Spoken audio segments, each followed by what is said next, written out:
Story 1. The Longest Pickle Barrel Heist in Maritime History. You are about to hear a crime story that is not the sort you'll find in the headlines of sensational newspapers. There are no dramatic shootouts, no high-speed chases through bustling cities.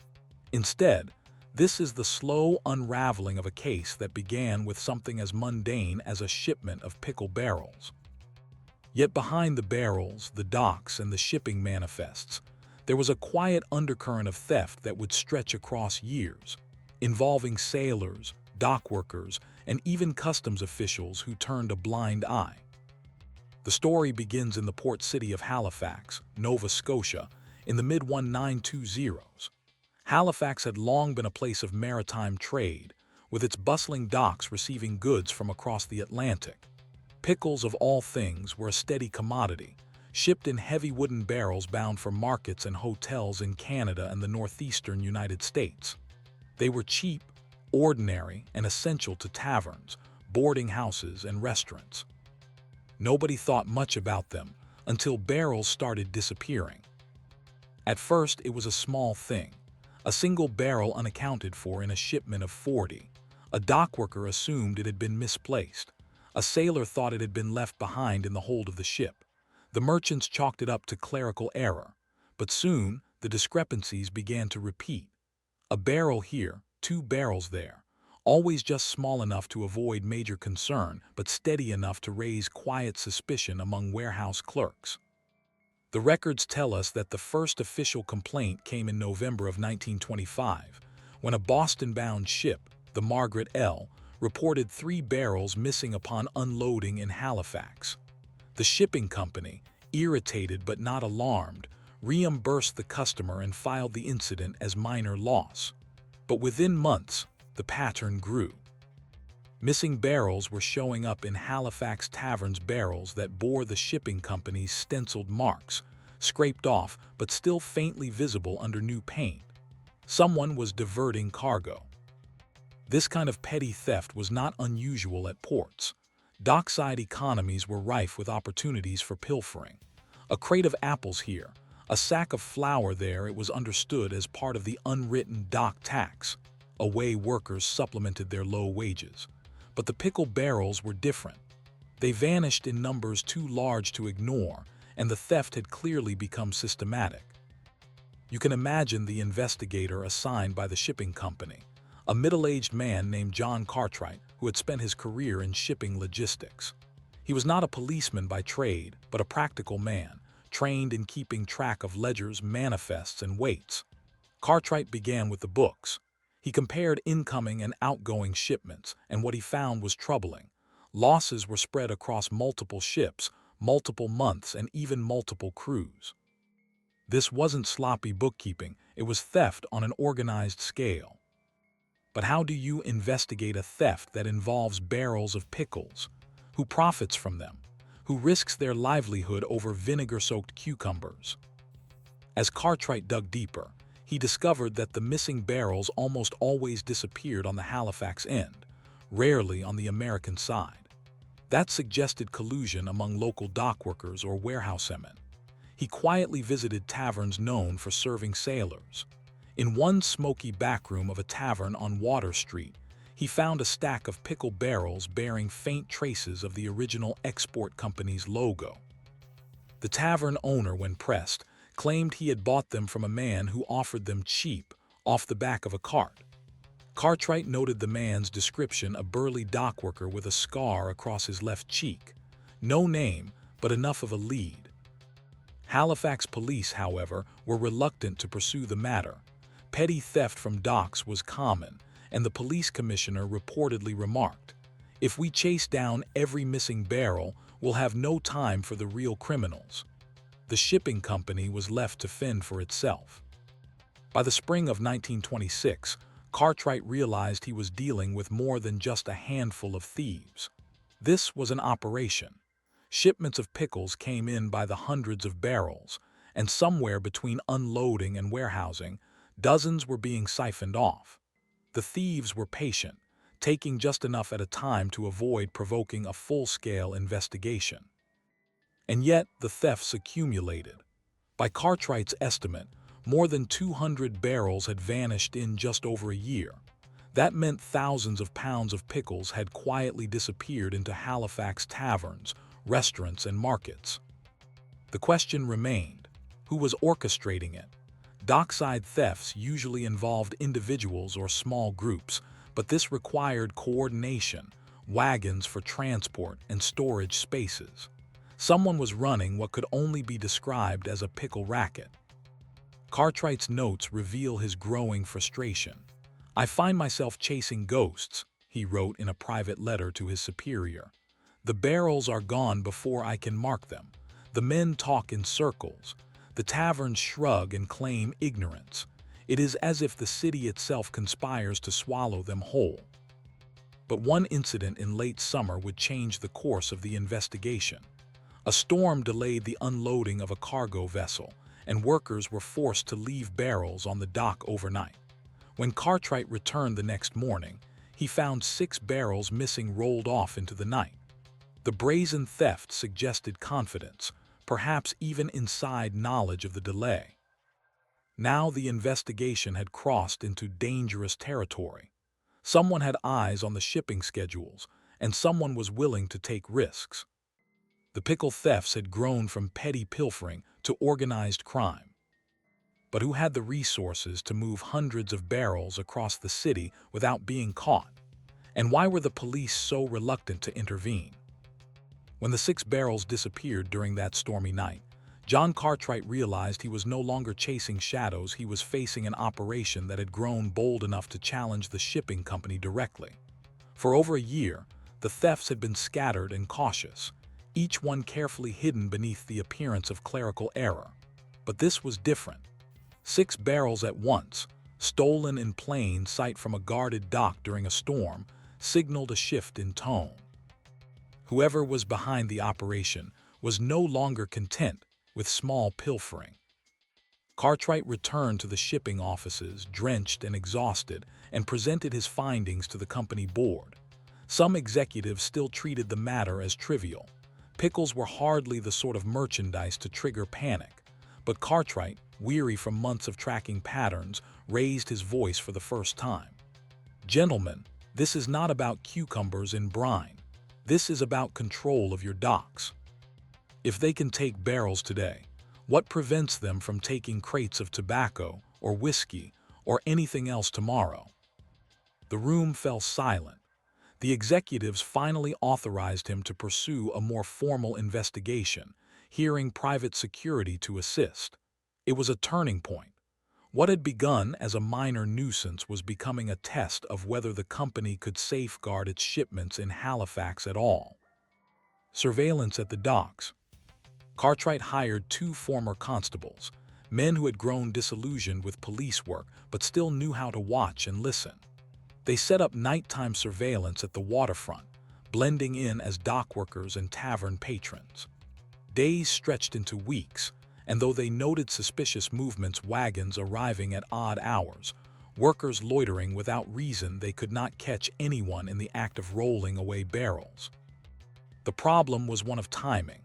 The thieves seemed to know exactly when shipments would arrive, when the watch would be thin, and when weather or confusion would give them cover. Cartwright grew convinced there was an inside man. Someone within the shipping company, or perhaps the port authority itself, was feeding information. To test his theory, Cartwright arranged a decoy. He had a shipment of barrels offloaded late at night, but instead of pickles, the barrels were filled with seawater and stones. He marked each barrel in a hidden place, scratching a faint X beneath the iron hoops. If they vanished, he would know for certain that someone was tipping off the thieves.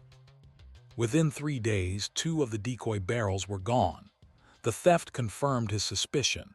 This was no accident of sloppy bookkeeping. It was targeted, deliberate, and informed.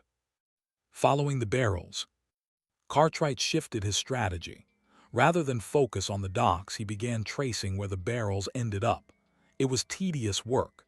He walked Halifax street by street, visiting taverns and small grocers, pretending to be an ordinary customer. He ordered drinks, listened to gossip, and peered into storage cellars. One afternoon, he found himself in a damp, smoky tavern off Göttingen Street. The owner, a thin man with quick eyes, offered him a plate of salt pork and bread. Behind the counter, in plain view, stood a barrel of pickles with a faint shipping mark that Cartwright recognized. When he pressed the tavern owner, the man laughed nervously. "They come cheap," he said. "That's all I know." The trail led further. Each tavern pointed to a nameless figure, a man with a wagon, a sailor with connections, someone from the docks. The descriptions varied, but one detail repeated: the man with the scar on his cheek. Cartwright finally caught sight of him in late 1926 in the market square. The scarred man was unloading barrels from a wagon into a cellar. Cartwright noted the address but decided against confronting him then and there. Instead, he quietly followed, tracing the wagon's route back toward the waterfront. The wagon stopped at a nondescript warehouse. No sign, no company name, just a weathered wooden structure tucked between two larger storage buildings. It looked abandoned, but through a crack in the boards, Cartwright glimpsed stacks of barrels piled high inside. The scale was staggering. Dozens, perhaps hundreds, of barrels sat in that warehouse, far more than had been reported missing in any single shipment. The thefts were not random or scattered. They were part of a sustained, organized siphoning of cargo, and Halifax taverns were only the front. The Pickle Syndicate. Cartwright reported the warehouse to his superiors, urging them to involve the police. But once again, resistance met him. The Halifax constabulary showed little interest, insisting that a raid over barrels of pickles would only embarrass the force. Some even suggested Cartwright was exaggerating. Frustrated, he pressed his private security men into service. They began watching the warehouse day and night. What they uncovered shocked them. Wagons arriving at odd hours, men unloading and reloading barrels, and drivers heading out along roads that led not just to Halifax taverns, but inland, toward rural markets. The pickle theft had become an industry of its own. By winter of 1926, Cartwright estimated that more than 400 barrels had been stolen since he began his investigation. Adjusted for inflation, the loss represented thousands of dollars, no small matter for a shipping company trying to recover from the lean years after the First World War. What puzzled him most was the apparent protection the thieves enjoyed. The warehouse was in plain sight. The wagons rolled openly through city streets. Yet no constable seemed to notice, and no magistrate showed any interest in prosecution. Was it corruption, fear, or simply indifference? A breakthrough. Cartwright's breakthrough came from an unexpected source: a disgruntled dock worker, known among his fellows as Red Jack. He had been dismissed after a drunken brawl and sought revenge against the men who had cut him off. He approached Cartwright one cold February morning, his hands shaking from the cold and from drink. "You want your barrels," he slurred. "I'll tell you where they go, but you didn't hear it from me." Red Jack described the operation in detail. The scarred man was named Michael Mick Hanrahan, a former sailor turned dock foreman. Hanrahan controlled a group of laborers who siphoned barrels during unloading, rolling them onto wagons that blended with legitimate shipments. The barrels were then sold through a network of taverns and markets, with profits divided among the men. But the true mastermind, Red Jack insisted, was not Hanrahan. It was a man higher up, the very clerk responsible for logging incoming shipments at the Port Authority. He had been altering the books, covering the thefts by adjusting manifests. That explained why the numbers never quite added up. Cartwright felt a mix of vindication and dread. If Red Jack was right, the conspiracy reached into the very heart of the port's administration. This was no longer about a handful of dockside thieves, it was about corruption within the system itself. Moving toward confrontation. Armed with this new information, Cartwright prepared for a confrontation. He knew the shipping company could no longer ignore him. He demanded a full-scale investigation, and at last, with mounting financial losses, the board relented. They pressured the Halifax authorities into action. But even as plans for a raid were drawn, Cartwright felt unease. If the Port Authority was complicit, then someone inside would surely tip off Hanrahan and his men. The thieves had evaded capture for over a year with uncanny precision. To strike now risked losing them entirely. The raid was scheduled for early spring of 1927.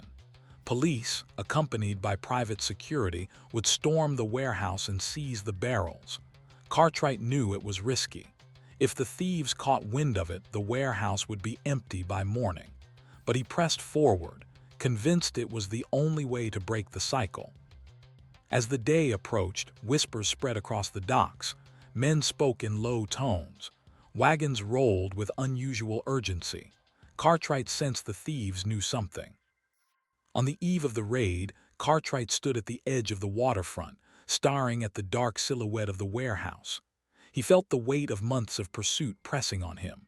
He wondered, would tomorrow bring justice, or would the barrels vanish once more, swallowed by the shadows of Halifax's underworld? The morning of the raid arrived cold and wet, a Halifax fog clinging to the harbor like a curtain. John Cartwright barely slept the night before, his mind circling the possibility that the thieves had already been warned. He stood with his 2 security men at the edge of the dock, waiting for the constables to gather. It was not a force of overwhelming strength, just a half-dozen policemen in oilskin coats, their lanterns glowing faintly in the gray light. For Cartwright, it was all or nothing. When the group moved on the warehouse, the silence was heavy. A sergeant gave the order, and the doors were forced open with crowbars. Inside, the men lifted their lanterns to reveal what Cartwright had long suspected. Rows upon rows of pickle barrels stacked high, filling the dim interior like the cargo hold of a ship.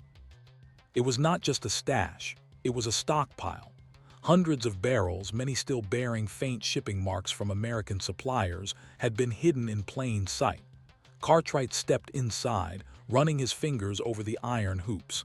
Months of frustration washed into grim satisfaction. Here, finally, was the proof. But the satisfaction was short-lived. The warehouse was empty of men. Not a single thief was caught inside. Someone had indeed warned them. Only the barrels remained, abandoned in the rush to avoid arrest. The arrest of Michael Mick Hanrahan. The raid may not have caught the culprits red-handed, but the discovery of the barrels was undeniable evidence. Pressure mounted on the Halifax police to act. Within a week, officers arrested several dockworkers connected to the operation, including the scarred man himself, Michael Mick Hanrahan. Hanrahan was brought in under heavy suspicion, but he refused to speak. He denied all involvement, claiming the scar made him an easy scapegoat. Dockworkers, he argued, had been unfairly blamed for years. But Cartwright had testimonies from tavern owners, from Red Jack, and from shipping records altered by a port clerk whose handwriting was unmistakable. Hanrahan was charged with conspiracy to commit theft and receiving stolen goods. Alongside him, 2 other men were arrested, a warehouse caretaker and a wagon driver. But the alleged mastermind, the port clerk, slipped through untouched. Without direct evidence tying him to the barrels, the authorities hesitated to pursue charges. It was, in Cartwright's eyes, a half-victory. The trial. The trial of Michael Hanrahan began in late 1927 and drew quiet but steady attention from Halifax's working-class communities. While sensational crimes in larger cities might capture newspaper headlines, this case carried a local resonance. Everyone knew the docks, everyone knew the taverns that had served the stolen pickles, and everyone had heard the rumors of a pickle syndicate. Witnesses described how barrels were siphoned from ships under Hanrahan's supervision. One tavern keeper admitted under oath that Hanrahan's men had delivered barrels directly to his cellar. Red Jack testified, though his reputation for drinking and fighting weakened his credibility. Still, the pattern was undeniable. Cartwright himself took the stand, laying out the months of investigation. He presented his ledgers, the decoy barrels, and photographs of the warehouse. Calm and deliberate, he explained how the thefts had accumulated not as isolated accidents, but as a systematic operation. The defense argued that the evidence was circumstantial, that missing barrels could have been misplaced or stolen by opportunistic sailors. But the sheer volume of barrels found in the warehouse was impossible to dismiss. After 3 weeks, the jury delivered its verdict: guilty. Hanrahan was sentenced to 5 years in prison, a relatively severe punishment for theft at the time. The wagon driver received 2 years and the warehouse caretaker a mere 6 months. The supposed mastermind at the Port Authority, once again, was untouched. Aftermath. For the shipping company, the trial brought relief. The theft slowed dramatically after Hanrahan's conviction, yet Cartwright could not shake the feeling that justice had been incomplete. The barrels had been recovered, but the network behind them had not been fully dismantled. Too many tavern owners had profited, too many clerks had looked away, and too many policemen had hesitated to act. Over the following years, whispers of smaller thefts persisted, but nothing on the same scale as the Great Pickle Racket of 1925–1927. The case faded into the background of Halifax's maritime history, overshadowed by more sensational crimes. But among shipping clerks and dockworkers, the story lingered, a reminder that even the humblest of commodities could give rise to organized theft when opportunity met neglect. Reflection.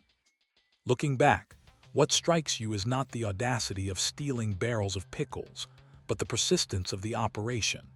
For nearly 2 years, a group of dockworkers and their allies quietly siphoned cargo worth thousands of dollars, under the noses of authorities who dismissed it as trivial. It revealed how corruption, apathy, and the gray areas of working-class survival could converge into a crime that was both mundane and extraordinary. The case also illustrates a broader truth about crime investigation in the early 20th century, that much of it depended not on police initiative, but on the persistence of individuals like John Cartwright. Without his dogged attention to the ledgers, without his willingness to walk the streets and peer into tavern cellars, the theft might never have been uncovered at all. And so the barrels of pickles stand as a peculiar symbol, a reminder that crime is not always about wealth or glamour. Sometimes it is about persistence, about ordinary goods in extraordinary circumstances, and about the quiet erosion of trust in the very systems meant to protect trade and commerce. The unresolved question: what became of the missing barrels never recovered? Records suggest that hundreds were seized in the raid, but Cartwright himself estimated that at least 200 more had already been consumed, sold, or moved further inland. Somewhere in the countryside, farmers and families may have sat at their tables in 1927, dipping bread into pickle brine, never knowing they were partaking in stolen goods. And the mastermind, the port clerk whose handwriting told its own story, vanished from the record. Was he protected by higher authorities? Did he quietly retire, satisfied with his share of the profits? Or did he simply slip back into the anonymity of bureaucratic life, his small empire of vinegar and cucumbers dissolved into history? That question, like the lingering taste of brine, remains unresolved. Story 2: The Bank That Lost Its Keys, the Iowa Vault Mystery. When you picture a bank robbery, you probably imagine masks, guns, and quick getaways. But the crime we're about to explore is of a quieter sort, and in many ways far more perplexing. This is the story of a small-town bank in Iowa that lost its vault keys that simply vanished, sparking an investigation that revealed more about human error, small-town trust, and the vulnerabilities of early 20th century banking than it did about criminal genius. The town was Ottumwa, Iowa, in the late 1930s. Like many communities of the Midwest, Ottumwa's rhythms were shaped by agriculture, railroads, and the sturdy predictability of small-town commerce. At the heart of it all was the People's Trust Bank, a red brick building that sat squarely on Main Street, its limestone columns and clock tower a symbol of stability. Everyone knew the men who worked there. They were neighbors, churchgoers, and little league sponsors. In a place where trust was currency, the bank's very existence embodied reassurance. And yet, in March of 1937, that trust was shaken. The keys to the bank's vault, the heavy brass instruments that locked away not only money, but also deeds, bonds, and wills, were reported missing. At first, no one panicked. Keys were sometimes misplaced. A teller might have carried them home by accident, or the custodian might have left them in his coat pocket. But a thorough search turned up nothing. Drawers were emptied, rooms were turned upside down, and homes of employees were checked discreetly. The keys were gone. A bank in crisis. For a bank, a missing vault key was not a trivial matter. Unlike modern vaults with electronic codes and time locks, 1930s vaults often relied on physical keys combined with combination dials. At People's Trust, the vault had a dual locking system, a large rotary combination dial and a brass key slot. Both were required to open the steel door. The combination alone was not enough. Without the key, the vault remained sealed. Without the combination, the key was useless. The bank's president, a man named William Harlan, realized the danger immediately. If the keys were stolen rather than lost, someone out there might already be planning a heist. Worse, the very idea that the bank had lost its keys threatened public confidence.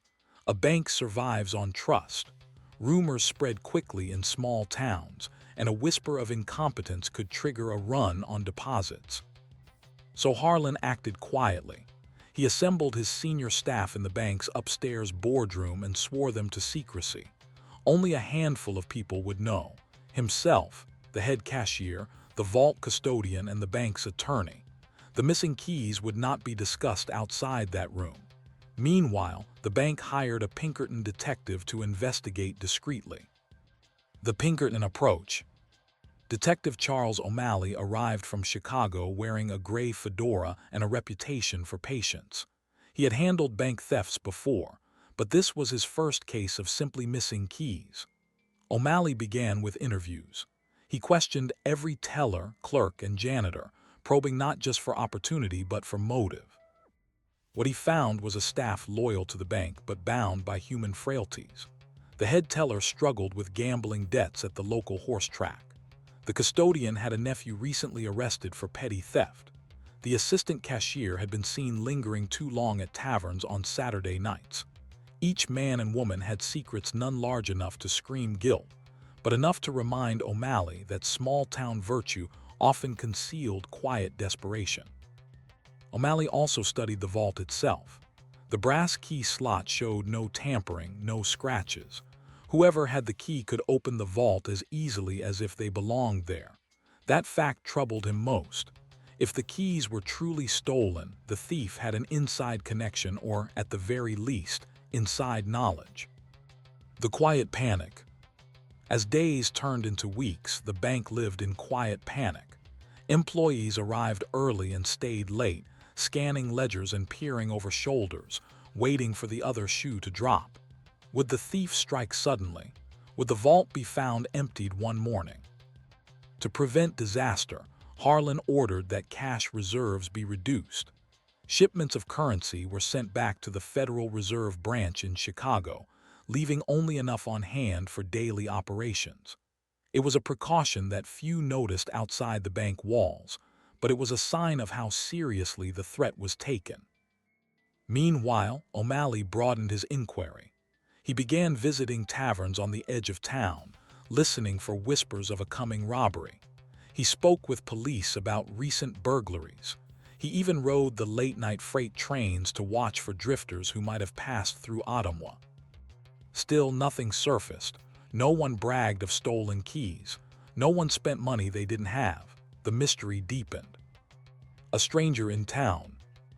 Then came the first real lead. A farmer reported seeing a stranger in town the very week the keys disappeared, a man who lingered near the bank, asking unusual questions about its hours. The farmer described him as tall, wearing a worn leather coat with a scar on his chin. O'Malley followed the thread, but records of hotels and boarding houses showed no one matching the description. The man had left no trace. Some began to suspect the farmer had simply imagined him. But O'Malley, recalling too many cases where small details proved crucial, kept the lead alive. Discovery of the duplicate. Weeks later, a breakthrough came from an unlikely source. The bank's locksmith, called in to advise on replacing the locks, revealed something Harlan had not anticipated. The vault's key could be duplicated if someone had access long enough to make an impression in wax or clay. It would not be simple, it required tools and skill, but it was possible. This revelation turned the case on its head. Perhaps the original keys had not been stolen at all. Perhaps they had been copied. That would explain why no keys had surfaced and why no one had yet attempted a robbery. The thief might be waiting, patient, until the bank let its guard down. O'Malley returned to the staff with sharper questions. Who had handled the keys in the weeks before their disappearance? Who had unusual absences or unexplained visitors? Slowly, a pattern emerged. The vault custodian, a quiet man named Peter Griggs, had been absent 2 afternoons without explanation. And though his reputation was spotless, his nephew, the one with a record of theft, had visited him at the bank more than once. Suspicion falls. Griggs was summoned to the boardroom. Under O'Malley's steady gaze, he grew nervous. He denied wrongdoing, insisting the keys had simply vanished from his desk drawer. But when pressed about his nephew, he faltered. Yes, the young man had visited. Yes, he might have been in the office briefly. No, Griggs had not thought it important. It was not proof, but it was enough to raise alarms. If the nephew had made a wax impression of the keys, he could now possess a duplicate. And if so, the vault was vulnerable in ways the bank could scarcely admit. The executives debated their options. They could replace the locks entirely, but that would mean shutting down the vault for weeks and attracting the very attention they wished to avoid. They could trust that vigilance alone would deter a theft, but that was a gamble. The mystery of the missing keys was no longer about whether they had been stolen. It was about whether someone now held the power to open the vault at any moment. And as spring of 1937 turned into summer, unease settled over Ottawa. The bank appeared calm from the outside, but within its walls every night was a question. Would tomorrow bring a robbery, or would the mystery deepen further? By midsummer of 1937, the People's Trust Bank of Ottawa was living in a strange state of half-normalcy. Outwardly, nothing seemed amiss. Farmers came in to deposit earnings from crop sales, shopkeepers exchanged coins for bills, and townsfolk paid their mortgages just as they always had. But beneath the polished counters and handwritten ledgers, there was a constant hum of unease. The vault keys had not been found. No robbery had yet occurred. Yet everyone inside the institution knew the danger was real. Somewhere out there, someone might already hold the means to open the vault. The custodian under watch. Suspicion continued to circle around Peter Griggs, the custodian. Though he had been with the bank for over a decade, his unexplained absences and connection to his wayward nephew made him the most likely link in O'Malley's eyes. Still, suspicion was not evidence. Griggs was a simple man, by all appearances mid-50s, with rough hands from years of maintenance work and a soft-spoken demeanor. He kept to himself, living in a modest clapboard house with his wife and 2 daughters. He sang in the church choir. His reputation had been untarnished until the missing keys. O'Malley began shadowing him discreetly. He had one of his assistants follow Griggs home after work, watching for meetings or unusual movements. But Griggs lived an ordinary life. He tended his small garden, visited the church, and spent evenings on the porch. If he was hiding guilt, he carried it with remarkable calm. The nephew's shadow. The nephew, however, was another matter. His name was Henry Griggs, barely 22 and already with a record of petty theft, bicycles, radios, even a church collection plate. He had been arrested twice, though never sentenced to prison. Henry drifted from odd job to odd job, never staying long, always in search of quick money. It was Henry who drew O'Malley's sharper attention.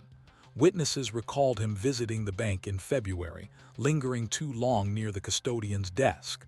Another remembered him loitering outside the vault, asking questions about its locks. When confronted, Henry shrugged off the accusations. "I was just curious," he told police. "Ain't nothing wrong with asking how things work." But curiosity in the wrong hands could be dangerous. If Henry had managed to make an impression of the key, then the vault remained at risk. Rumors in the tavern. In late July, O'Malley's persistence paid off. In a tavern on the outskirts of town, he overheard two men talking. One claimed Henry had been boasting about a big score coming soon, something that would set him up for life. The other dismissed it as drunken bluster, but O'Malley knew better than to ignore such hints. He pressed the barkeep for details, slipping him a $5 bill. The barkeep admitted Henry had indeed been in several times, usually loud with drink, talking about how he wouldn't be a poor man's nephew much longer. The implication was clear. Henry believed he was on the verge of something significant. Whether it was fantasy or fact, O'Malley couldn't yet be sure. A change in strategy. At this point, the bank executives faced a dilemma. They could no longer sit quietly, waiting for a robbery. The risk was too great. Harlan, the bank president, reluctantly agreed to replace the vault's locking system entirely. The job would require a specialist from Chicago, who would need at least a week to dismantle and refit the mechanism. But that decision raised its own problem. Word would spread quickly that the vault was being overhauled. Workers, suppliers, and even curious townsfolk would notice. If Henry or whoever held the duplicate key was planning a heist, the replacement could trigger them to act before the locks were changed. The stage was set for a dangerous race. The bank had to survive long enough to see the new locks installed. The attempt. It happened on a humid night in August, just 3 days before the locksmith was due to arrive. The bank's night watchman, an elderly Civil War veteran named Thomas Avery, was making his rounds when he heard a faint metallic scrape inside the building. He crept toward the vault room, lantern in hand, and glimpsed two figures crouched at the vault door. Startled, Avery shouted. One of the intruders bolted toward the side window, smashing it open and fleeing into the night. The other stumbled, caught briefly in the lantern light. Avery recognized the face before the man slipped away. It was Henry Griggs. The alarm was raised and townsfolk poured into the streets. But by the time police arrived, the intruders were gone. The vault door bore fresh marks and the keyhole showed clear signs of use. Someone had tried the lock. Whoever held the duplicate key had finally made their move. The aftermath of the attempt. The attempted break-in changed everything. Rumors that had been carefully contained now spilled into public view. Word spread that the vault had nearly been robbed, and panic followed. A small run on the bank began the next morning, with townsfolk lining up to withdraw their savings. Harlan tried to calm depositors, standing in front of the bank to reassure them their money was safe. O'Malley worked behind the scenes, urging patience while he gathered more evidence. The attempted break-in had confirmed his suspicions, but confirmation was not conviction. He needed to catch Henry in possession of the key. A stakeout. O'Malley set up a stakeout at Henry's boarding house. For 2 nights, nothing happened. Then, on the third, Henry left in the middle of the night carrying a small satchel.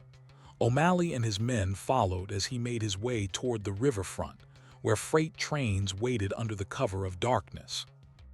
Henry was seen speaking with another man, a tall figure in a worn leather coat, matching the description of the stranger, first reported by the farmer months earlier. The 2 men shook hands, and Henry handed over the satchel. The stranger slipped away before O'Malley's men could close in. Henry was arrested on the spot. Inside his pockets, they found wax shavings, a file, and a scrap of paper with crude sketches of the vault door. The key revealed. Back at the jailhouse, the satchel was opened. Inside lay a brass key, unmistakably shaped to fit the vault. It was not the original, it bore tiny imperfections, marks of duplication, but it was functional enough to have opened the door. Henry broke quickly under questioning. He admitted to making the copy, but insisted it had been his idea alone. He denied involvement of his uncle, claiming he had swiped the original keys briefly during one of his visits to the bank, pressing them into wax before returning them unnoticed. As for the stranger, Henry claimed he was just a buyer, a contact who had promised money in exchange for the key. Whether the man was part of a larger gang or simply an opportunist, Henry refused, or perhaps genuinely didn't know to say. The turning point. For O'Malley, the discovery was both a relief and a frustration. The mystery of the missing keys was solved. They had never been stolen outright, but duplicated by Henry's cunning and carelessness. Yet the stranger in the leather coat remained at large, and the question of how wide the conspiracy extended lingered. Still, the danger to the bank was contained. The locksmith arrived days later to install a new dual combination lock, rendering both the old keys and Henry's duplicate worthless. Public panic subsided, deposits stabilized, and the People's Trust Bank resumed its role as the town's steady financial anchor. But for Ottawa, the story left an uneasy mark. The town had discovered that even the most trusted institutions could be vulnerable not to outside robbers with guns, but to ordinary people with wax, patience, and opportunity. The cliffhanger. As Henry awaited trial, O'Malley could not shake the image of the stranger who had slipped into the night with the satchel. Who was he? Where had he come from? And had he been part of something larger than Henry ever understood? The vault mystery, it seemed, was only partly solved. Henry Griggs's arrest should have been the end of the affair. The duplicate key had been seized, the locks replaced, and the bank reassured its depositors. But in Ottawa, the story of the vault that nearly fell victim to its own missing keys lingered like a bad dream. It wasn't only about Henry. It was about the stranger who had appeared at the edge of the investigation, and about how fragile trust in institutions could be when the simplest of safeguards was compromised. The trial of Henry Griggs. The trial began in November of 1937, held in the county courthouse on the square. The townsfolk packed the benches, eager to hear the scandal laid bare. After months of rumors and hushed speculation, this was their chance to see justice delivered. Henry, pale and restless, stood accused of attempted burglary and criminal possession of burglary tools. The satchel containing the duplicate key was brought into court, placed on the evidence table for all to see. Jurors leaned forward as the prosecutor described how Henry had pressed the bank's original keys into wax, filing the duplicate by hand until it fit. Witnesses included the night watchman, who recounted the attempted break-in, and Detective O'Malley, who told of the stakeout by the riverfront. The barkeep testified reluctantly, describing Henry's drunken boasts of a big score. The defense tried to paint Henry as a fool rather than a criminal mastermind. His lawyer emphasized his youth, his poverty, and his weakness for drink. "This is not the work of a hardened bank robber," the lawyer argued. "It is the mischief of a misguided boy." But the jury was unmoved. After just 2 hours of deliberation, they returned a guilty verdict. Henry was sentenced to 7 years in the Iowa State Penitentiary at Fort Madison. For a young man who had never held steady work, it was a heavy blow. The custodian's reputation. Throughout the trial, one man sat in the back of the courtroom, silent and stricken: Peter Griggs, Henry's uncle. Though he was never charged, suspicion continued to shadow him. Many in Ottawa whispered that he must have helped Henry, or at the very least, turned a blind eye. After all, how else could Henry have gained access to the original keys long enough to make his wax impression? Peter swore he had no part in it. He claimed Henry must have taken the keys from his desk drawer while visiting, perhaps in the brief minutes Peter had stepped away. Still, the damage was done. Though he kept his job, his standing in the community never fully recovered. The church choir grew quieter when he entered, and some customers crossed the street to avoid his gaze. It was a reminder that in small towns, reputations were as fragile as the brass keys that had caused the trouble. The stranger in the leather coat. For Detective O'Malley, the unsolved element was the stranger. Witnesses agreed on the description: tall, worn leather coat, scar on the chin. He had met Henry at the riverfront, accepted the satchel, and disappeared. But who was he? O'Malley scoured rail records, interviewed train conductors, and sent inquiries to other Pinkerton branches. Some believed the man was a transient criminal, part of the loose underworld that followed rail lines across the Midwest. Others suspected he was connected to a larger burglary ring that specialized in small-town banks. But no definitive lead emerged. The man vanished as suddenly as he appeared, leaving only speculation. O'Malley admitted privately that this part of the case troubled him most. If the stranger had been working with Henry, what other banks might he target? What other vaults might be vulnerable to a simple key duplication? The stranger's disappearance left a shadow on the case, one that would never fully lift. The bank rebuilds trust. After Henry's conviction, the People's Trust Bank worked hard to rebuild confidence. The new dual combination lock was advertised in local papers, with reassurances that the vault was now impregnable.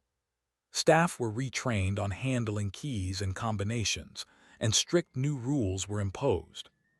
President Harlan gave public talks at town meetings, reminding depositors that their savings were safe. Slowly, confidence returned. By spring of 1938, the small run on the bank had subsided and deposits stabilized. The crisis, at least in practical terms, was over.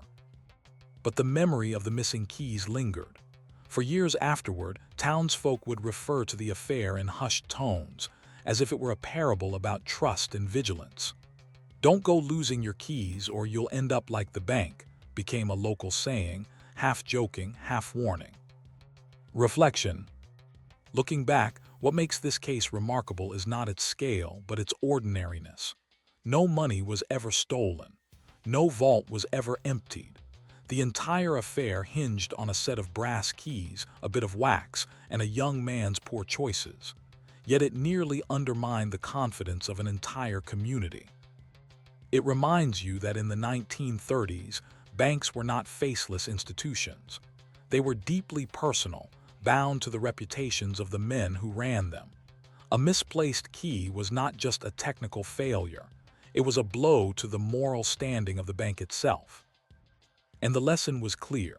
Sometimes the most dangerous threats to security are not dramatic heists or armed robberies, but small lapses in vigilance, quiet cracks in the armor that criminals can exploit. The unresolved thought. What of the stranger in the leather coat? Was he a passing grifter who saw opportunity in a foolish nephew scheme? Or was he part of a larger network, probing the weaknesses of small-town banks across the Midwest? The Pinkertons never found him, and no similar crimes were tied to Ottawa afterward. Perhaps he moved on, leaving Henry to take the fall. Or perhaps he simply melted back into the itinerant underworld, carrying with him the knowledge that even the most trusted vault could be undone by something as simple as a missing key. And so the mystery remains. Was the People's Trust affair merely the blunder of one reckless young man? Or was it a glimpse of a larger shadow, passing quietly through the heart of small-town America? Story 3. The shoe repairman who outsmarted the mob. In the world of organized crime, you often hear about mob bosses, enforcers, and big city rackets. What you rarely hear are the stories of the small-town people who lived in the shadow of the mob, people who found themselves caught between fear and survival, sometimes resisting in ways that surprised everyone. This is one such story, the tale of a humble shoe repairman who, through patience and quiet ingenuity, managed to outwit one of the mob's racketeering schemes during the Prohibition era. The time was the early 1930s in Youngstown, Ohio. Known for its steel mills and rough edges, Youngstown was also a place where organized crime thrived. Bootlegging had made fortunes for local gangs, and when Prohibition ended in 1933, they shifted their focus to new rackets: gambling, extortion, and protection. Businesses that wanted to operate without harassment had little choice but to pay. At the corner of Market and Federal Streets, in a narrow shop with a faded awning, worked Anton Tony Petrovic, a shoemaker who had immigrated from Croatia 2 decades earlier. Tony was in his 50s by the time this story begins, with thinning hair, a stooped posture, and hands permanently stained with polish and glue. His shop smelled of leather, tobacco, and the faint chemical tang of shoe dye. For most of his customers, steelworkers, factory men, and their families, he was simply Tony the cobbler. But in the eyes of the mob, Tony was just another business owner ripe for exploitation. The shakedown. The first approach came in the spring of 1934. Two men in suits, strangers to the neighborhood, walked into Tony's shop. They were polite enough at first, asking about shoe repairs and commenting on the quality of his work. But the conversation turned quickly. "It's a rough town, Tony," one of them said. "Accidents happen. Fires, break-ins, things nobody wants, you understand." Tony nodded but said little. The second man leaned closer. "We can make sure nothing like that happens here. For a small fee each week, you'll have protection." It was the standard mob shakedown: pay or suffer the consequences. The fee they demanded was $15 a week. For a big restaurant or a bar, that might have been manageable. But for a small shoe repair shop barely scraping by, it was devastating. Tony told them he would think about it. They told him not to take too long. A quiet refusal. For days, Tony wrestled with the decision. To pay would mean security, but also surrender. To refuse might mean ruin or worse. Many of his neighbors had already given in. The grocer down the street paid. The barber across the way paid. A diner owner who initially refused had his windows smashed and his equipment ruined. But Tony was stubborn. Perhaps it was pride, perhaps desperation, but he resolved not to pay. Instead, he watched. He listened, and he began to notice something. The men who came collecting weren't always the same. Sometimes they were the polite suits. Other times they sent rougher men, clearly enforcers. And though the mob wanted regular payments, they seemed careless in how they tracked who had paid and who hadn't. Tony wondered, could their own greed and disorganization be turned against them? The first trick. The next time the collectors came, Tony handed them an envelope with $15 inside. They nodded and left. But the following week, when a different pair arrived, Tony handed them another envelope, this one empty but sealed convincingly. He spoke confidently. "I paid last week, here's the receipt." The men glanced at the sealed envelope, assumed it was legitimate, and left without opening it. It was a gamble, but it worked. Encouraged, Tony repeated the tactic, alternating between paying small amounts, handing out sealed empty envelopes, or insisting he had already paid another crew. The mobsters, operating without strict accounting, began to assume their own rivals or colleagues had already collected. Tony had found his leverage not in defiance, but in confusion. A growing tension. But deception could only last so long. In late summer, one of the original collectors returned the polite man in the suit. He had sharper eyes than the others. He questioned Tony carefully, asking for dates, names, amounts. Tony stumbled but held his ground, claiming he had paid the other guys. The collector narrowed his gaze. "Don't play games, cobbler, we'll know." For weeks afterward, Tony lived in fear. He slept fitfully in the back of the shop, shotgun close at hand, certain the mob would retaliate. But nothing happened. If anything, the collectors grew less frequent, perhaps distracted by larger businesses that yielded better profits. Tony's tiny shop was hardly worth the trouble. Still, the pressure never vanished entirely. A broken window one October night reminded Tony that he was not beyond reach, yet he persisted. The ledger. What ultimately saved Tony was not luck, but record-keeping. Quietly, he began keeping his own ledger, noting the dates, names, and descriptions of every man who came to collect. He even marked whether he paid in cash, gave an empty envelope, or fended them off with excuses. Months later, when federal agents came to Youngstown investigating interstate racketeering charges, Tony's ledger became a weapon. While most business owners were too afraid to speak, Tony provided a detailed account of who had shaken him down, when, and how. It was enough to corroborate other testimonies, tying the mob to extortion charges that reached beyond Youngstown. Tony, the humble shoemaker, had quietly outwitted the mob not by fighting them outright, but by using their disorganization against them and documenting their every move. The unfinished question: but what does it mean to outsmart the mob? Tony survived, yes. His shop endured, his family was spared, and his ledger helped the authorities. But the mob itself was never truly broken in Youngstown. They shifted, adapted, and found new rackets. So was Tony's defiance a victory, or just a small reprieve in a larger, ongoing struggle? By the winter of 1934, Tony Petrovic had managed something few small business owners in Youngstown dared attempt. He had avoided paying steady tribute to the mob. Through a mix of half payments, empty envelopes, and clever excuses, he had kept his shop intact while giving the impression of cooperation. But deception is a fragile shield.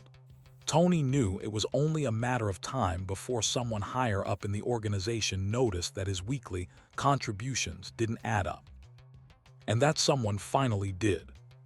The mob takes notice. One cold evening, as snow swirled outside and Tony's kerosene lamp flickered over a half-repaired pair of boots, the shop bell rang. Tony looked up to see a new visitor, not one of the usual collectors, but a heavier-set man in a pinstripe suit, wearing an expensive overcoat. His shoes, Tony noticed automatically, were fine Italian leather polished to a high shine. This was no enforcer. This was someone higher in the chain. The man introduced himself simply as Mr. Romano. He was calm, polite, and soft-spoken, but his eyes carried the weight of authority. He didn't demand money outright. Instead, he asked questions. "You're a hardworking man, Tony. Word is you've been making your payments, but some of my boys say otherwise. Tell me, who have you been dealing with?" Tony's stomach tightened. He realized the mob's internal disorganization, the very thing he had exploited, was now working against him. Competing crews had likely filed conflicting reports. Romano was here to straighten it out. Tony chose his words carefully. "I paid who came to collect. Sometimes one group, sometimes another. I never questioned it, sir. I only wanted to keep my shop safe." Romano studied him for a long moment, then leaned closer. "Don't play me for a fool, cobbler. You pay who I tell you to pay.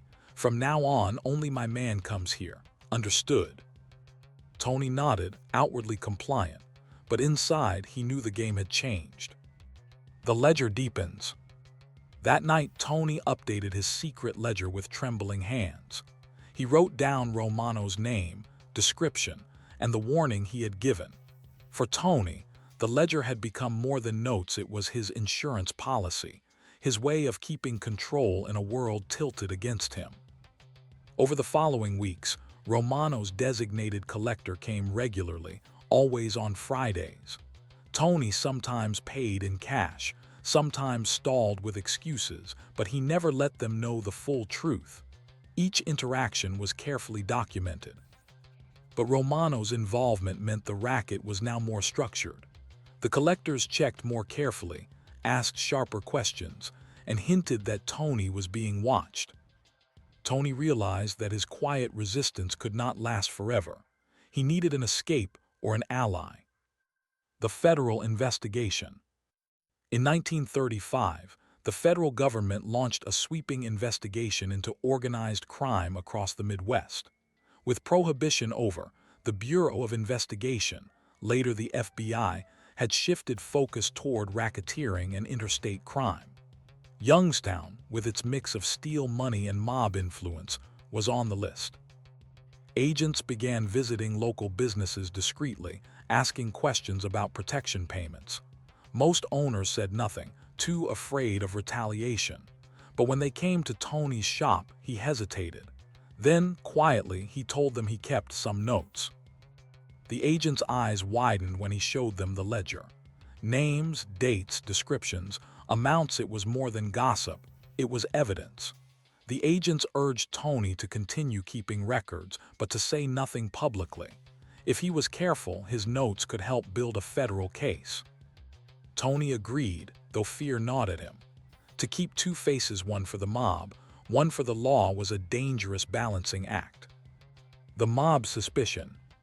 By spring of 1935, Romano grew suspicious. His collector reported that Tony's payments were erratic, sometimes short, sometimes missing. Romano decided to send a message. One night, Tony returned home to find his front porch splintered, a brick thrown through his window with a note attached. "Pay, or next time it's your shop." Tony's wife wept. His daughters were frightened. For the first time, Tony wondered if his stubborn refusal was worth the risk. But when he opened his ledger and stared at the neat rows of dates and names, he felt something stronger than fear: determination. Outsmarting through patience. Instead of folding, Tony became more strategic. He deliberately gave Romano's men small amounts of cash, just enough to keep them from escalating further, but always irregular. He made sure to note which crew members collected and how much they pocketed. In doing so, Tony noticed something. Not all the money reached Romano. Some collectors skimmed from the envelopes, reporting less than they had taken. Romano's organization was being undermined from within, just as Tony had suspected all along. When federal agents returned for updates, Tony shared not only his ledger, but also his observations about the mob's internal theft. The agents smiled grimly. It was exactly the kind of information they could use to pit gang members against each other. A dangerous close call. But Tony's double game nearly collapsed one hot summer evening in 1935. Romano's collector arrived earlier than usual, catching Tony off guard while he was writing in the ledger. The book lay open on the counter, half hidden under a pile of shoe soles. The collector's eyes flicked toward it, suspicious. "What's that?" he asked. Tony's heart pounded. He forced a casual laugh. "My accounts. Customers owe me. I gotta keep track." He picked up the book, waving it carelessly before tucking it into a drawer. The collector grunted, unconvinced but uninterested. He left with his envelope. Tony, drenched in sweat, realized how close he had come to ruin. From that night on, he hid the ledger in a false compartment beneath the floorboards. Every entry was written late at night, after his family was asleep. The turning point. By 1936, federal prosecutors had enough evidence to move against Romano's crew. Arrests swept through Youngstown, targeting extortionists and racketeers. Tony's ledger was not the only piece of evidence, but it was one of the most detailed, corroborating testimonies from braver business owners. Romano himself was indicted on racketeering charges. Though he fought back with lawyers and intimidation, the case was strong. He was sentenced to prison, along with several of his collectors. Tony's name never appeared publicly in the case files. The agents protected his identity, crediting anonymous business records as their source. For the first time in years, Tony exhaled without fear. But was it over? Yet even with Romano gone, the mob was not erased from Youngstown. New bosses rose, new rackets emerged. Protection payments continued, though the amounts shifted and the faces changed. Tony, older now and weary, kept his head down, still repairing shoes for steelworkers and mill hands. His ledger grew thinner after Romano's conviction, but he never stopped writing. Even in peacetime, he kept notes, names of men who came by, rumors heard in the tavern, whispers of who was paying whom. For Tony, the act of writing was more than record-keeping. It was survival. The cliffhanger. So did Tony truly outsmart the mob, or did he simply survive by making himself too small to crush? His ledger helped bring down one boss, yes, but the system itself endured. Still, one thing is certain. A humble cobbler, armed only with a pen, patience, and quiet defiance, had managed to turn the mob's own disorganization against them. And in a city where fear often silenced everyone, Tony's stubborn notes spoke louder than any act of violence could. But one question lingers. If the mob ever discovered that his ledger had been used against them, would Tony's small victory have been worth the risk? When the Romano trial ended in 1936, many in Youngstown believed the grip of organized crime had finally loosened. Newspapers celebrated the convictions, federal agents congratulated themselves, and townsfolk dared to hope that the long shadow over their businesses might finally recede. But for Tony Petrovic, the cobbler whose quiet ledger had played a hidden role in the prosecution, there was no celebration, only vigilance. Tony knew the mob was not an enemy you defeated once and for all.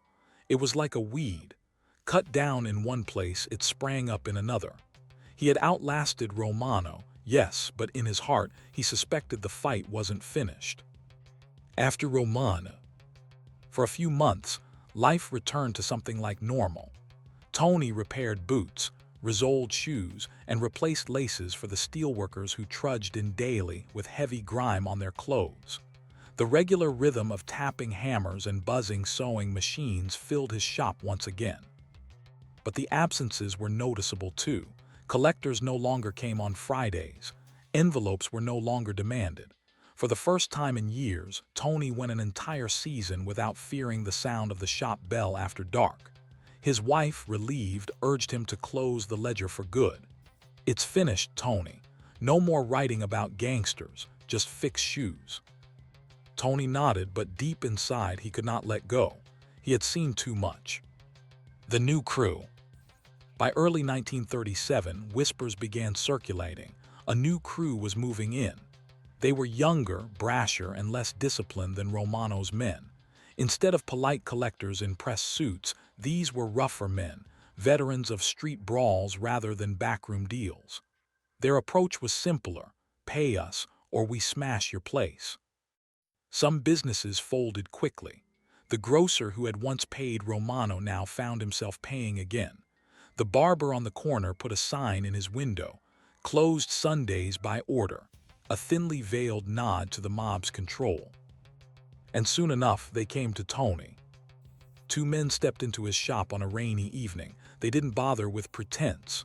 "Romano's gone," one growled. "We're in charge now. You pay us $20 a week, starting Friday." Tony, older and wearier than when this ordeal began, felt his chest tighten. The cycle was beginning again. But this time he wasn't just a frightened shopkeeper. He had experience, he had allies, and most importantly, he had his ledger. A dangerous decision. Tony faced a choice: comply quietly and hope to be left alone, or resume his dangerous double life feeding the mob just enough to keep them satisfied while continuing to record every detail for the authorities. He chose the latter. But this time, he was more cautious. He kept multiple ledgers, hiding one in the false floor of his shop, another beneath a loose brick in his chimney, and a third in the lining of an old suitcase in his attic. He knew better than to trust only one hiding place. Every week he noted names, descriptions, the language they used, and the amounts they demanded. He observed that the new crew lacked Romano structure. They argued openly about money, sometimes sending two collectors in the same week. Once again, their greed made them sloppy. The federal agents return. In 1938, the Bureau of Investigation returned to Youngstown for a second wave of prosecutions. By then, Tony had 2 years' worth of fresh notes. When the agents asked if he had seen anything, Tony produced the ledgers without hesitation. The agents, astonished, realized they were looking at one of the most detailed, long-running records of mob extortion in the city. It provided continuity between Romano's fall and the rise of the new crew, showing that the racket was not isolated but systemic. Tony's notes helped prosecutors argue that Youngstown was not plagued by a few rogue criminals, but by an ongoing pattern of organized crime. Retaliation fears. But cooperation came with new fears. Word spread quickly on the street that someone was informing. Businesses that resisted the mob were suspected. Tony's shop window was smashed again, this time with a dead pigeon left on the sill, a silent message. His daughters begged him to stop. His wife pleaded with him to destroy the ledgers, but Tony was resolute. If I stop, they win. If I keep writing, maybe someday they stop coming. It was not bravery alone that kept him going. It was stubbornness, the same trait that had kept him from folding when Romano first knocked on his door. The endgame. By the early 1940s, after years of gradual prosecutions and indictments, the federal crackdown on organized crime in Ohio gained momentum. Several of the new cruise leaders were sentenced to prison, their extortion network fractured. The mob did not disappear entirely, but their reach into small businesses like Tony's diminished. For the first time in nearly a decade, Tony no longer expected a knock at the door on Fridays. He no longer feared opening his shop in the morning. His ledger, filled with years of cramped handwriting, was complete. Tony lived out the rest of his days quietly, repairing shoes until arthritis forced him to retire. He never sought recognition, and few in Youngstown ever knew the role he had played in the mob's prosecution. His shop eventually closed, replaced by a hardware store. The ledger, according to family accounts, was kept in a box in the attic until his death. Reflection. What makes Tony's story remarkable is not that he toppled the mob, he didn't. Organized crime survived long after him. What makes it remarkable is that a single, ordinary man resisted not with violence or defiance, but with patience, paper, and ink. He showed that even in a system designed to silence, careful observation could be an act of quiet rebellion. His story reveals the power of the overlooked. A cobbler with a pen could unsettle men who thought themselves untouchable. And yet, the unresolved tension remains. Tony survived, but what if the mob had discovered his secret? What if one careless moment, like the night the ledger was nearly spotted, had exposed him? Would his small act of resistance have been worth the price? The unresolved thought. Perhaps the greater question is this: how many other shopkeepers, grocers, and barbers kept silent, paying their envelopes week after week, never daring to resist? Tony was an exception, not the rule. His story lingers not because it ended the mob's power, but because it reminds us that even in the smallest acts, writing names in a ledger, refusing to bow completely, there is a form of defiance. And so, the cobbler who outsmarted the mob lives on in the margins of history, a quiet testament to the idea that sometimes survival itself is victory. Story 4. The Vanishing Gasoline Coupons of 1943. During the Second World War, the United States was not just fighting battles overseas, it was also waging a daily struggle at home against shortages, rationing, and black markets. Sugar, coffee, meat, tires, and gasoline were all carefully regulated. Citizens carried ration books with government-issued stamps that dictated what they could and could not buy. This system was designed to keep the nation's resources focused on the war effort, but it also created new opportunities for crime. For every ration commodity, there was someone willing to cheat, counterfeit, or steal. And among the most sought-after items were gasoline coupons. In 1943, a peculiar case unfolded in Ohio that came to be known among investigators as the Vanishing Coupon Affair. It didn't involve guns or violence, but it shook the rationing system and revealed just how vulnerable the wartime economy was to quiet theft. Gasoline rationing in wartime America. Gasoline rationing began in 1942, shortly after the United States entered the war. At first, it was introduced on the East Coast, where supplies were most strained, but by the end of the year it was nationwide. Citizens received stamps in their ration books marked with letters: A for ordinary motorists, B for workers in essential industries, C for doctors, ministers, and other professionals. Each letter carried a certain number of gallons per week. Without these stamps, no gas station could legally pump fuel. Drivers had to present both cash and the proper coupon for every purchase. The system depended on honesty, but it also depended on the coupons themselves being secure. And that's where the trouble began. The first signs of trouble. In the spring of 1943, gas stations in the Cleveland area began reporting a strange pattern. Customers arrived with coupons that looked genuine, printed on the right kind of paper, with the correct ink, and even with serial numbers, but when clerks attempted to redeem them through the ration board, they were rejected. At first, officials assumed these were counterfeits, but further inspection revealed something stranger. The coupons were real. They had been printed on government presses with proper seals, yet they had never been issued to the public. How could authentic coupons, straight from the presses, find their way into the hands of ordinary drivers on the black market? The investigation begins. The Office of Price Administration, OPA, the agency overseeing rationing, launched an investigation. Inspectors fanned out across Cleveland, interviewing station owners and checking coupons. They soon discovered that the black market for gasoline was thriving. Some drivers boasted of buying extra gallons under the table. Others whispered of mysterious sellers who offered coupons at half their face value. Following the trail, investigators found that the coupons were being sold in bundles at taverns, bowling alleys, and even out of the trunks of cars. The sellers were ordinary men, factory workers, truckers, even housewives who claimed they had a friend at the ration board.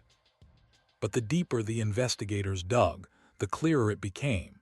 This wasn't the work of a few small-time crooks. Someone had access to entire sheets of unissued coupons. The missing sheets. The OPA traced the coupons back to the printing facility in Washington, D.C., where ration books were produced under strict security. Each sheet of coupons was numbered and logged. But when auditors checked the books, they found discrepancies. Entire sheets had gone missing before ever being cut into individual stamps. The revelation was shocking. If sheets were disappearing from the press, it meant someone on the inside was stealing them. The value was enormous. Each sheet represented hundreds of gallons of gasoline, multiplied by thousands if stolen in bulk. The pressmen were questioned, security guards interviewed, and supply rooms searched. But the missing sheets left no obvious trail. Whoever was taking them knew how to cover their tracks. Enter the postal inspectors. Because ration books and coupons were distributed through the mail, the U.S. Postal Inspection Service joined the case. Known for their meticulous methods, the inspectors began tracing where the stolen sheets surfaced. They discovered that many of the black market coupons in Ohio bore consecutive serial numbers, an indication that they had come from the same stolen batches. This narrowed the focus. The inspectors theorized that the sheets were being intercepted somewhere between the printing plant and the ration boards. The postal route itself had become a weak link. A small-town discovery. The breakthrough came not in Cleveland, but in the small town of Elyria, 30 miles west. A local police officer, investigating a tavern brawl, stumbled upon a man carrying an envelope stuffed with gasoline coupons. When questioned, the man admitted he had purchased them from a fellow at the post office. The postal inspectors descended on Elyria. Under surveillance, they observed a male clerk named Harold Simmons making unusual stops on his delivery route. Instead of going straight to the ration board office, Simmons would linger at a hardware store, slipping envelopes into the back room. From there, the coupons spread into the black market. When confronted, Simmons confessed. He had been working with two accomplices, both fellow postal workers, to intercept shipments of coupon sheets. At first, they had taken only a few, but when no one noticed, they grew bolder.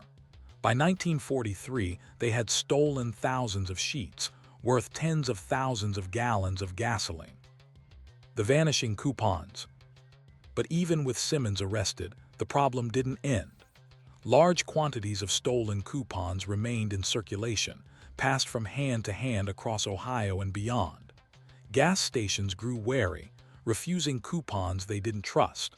Ordinary drivers, desperate for fuel, risked buying black market coupons only to find them worthless. The system itself seemed to wobble. If authentic coupons could be stolen so easily, how could rationing work? For the OPA, the vanishing coupon affair became a symbol of the fragility of wartime regulation. The theft wasn't violent, dramatic, or even particularly clever, it was mundane. But its consequences reached far, undermining trust in the rationing system at a time when national unity was essential. The unresolved question. The Elyria arrests explained part of the thefts, but not all. Investigators continued to suspect that more sheets had been stolen directly from the presses in Washington, possibly by workers who had quietly passed them into criminal networks. But evidence was scarce, and wartime secrecy meant many details were never revealed to the public. And so the mystery lingers. How many gasoline coupons vanished during the war, and how much black market fuel was pumped into tanks while the government looked the other way? The coupons themselves, small slips of paper meant to regulate sacrifice, became tokens of quiet corruption. When Harold Simmons and his accomplices were arrested in Elyria, the Office of Price Administration (OPA) and the U.S. postal inspectors hoped the problem was solved. But they quickly realized Simmons's thefts were only the tip of the iceberg. The black market circulation of gasoline coupons was too widespread, too organized, and too persistent to be explained by a single post office clerk. The Elyria scheme revealed one weak point in the chain of distribution, but not the whole story. Coupons were still surfacing in Cleveland, Akron, Toledo, and even across state lines in Pennsylvania and Michigan. And many of those coupons carried serial numbers that didn't match the Elyria batches. This suggested something larger, multiple thefts, possibly at the printing stage itself. A system strained. The OPA faced a monumental challenge. Rationing was never popular, but it depended on credibility.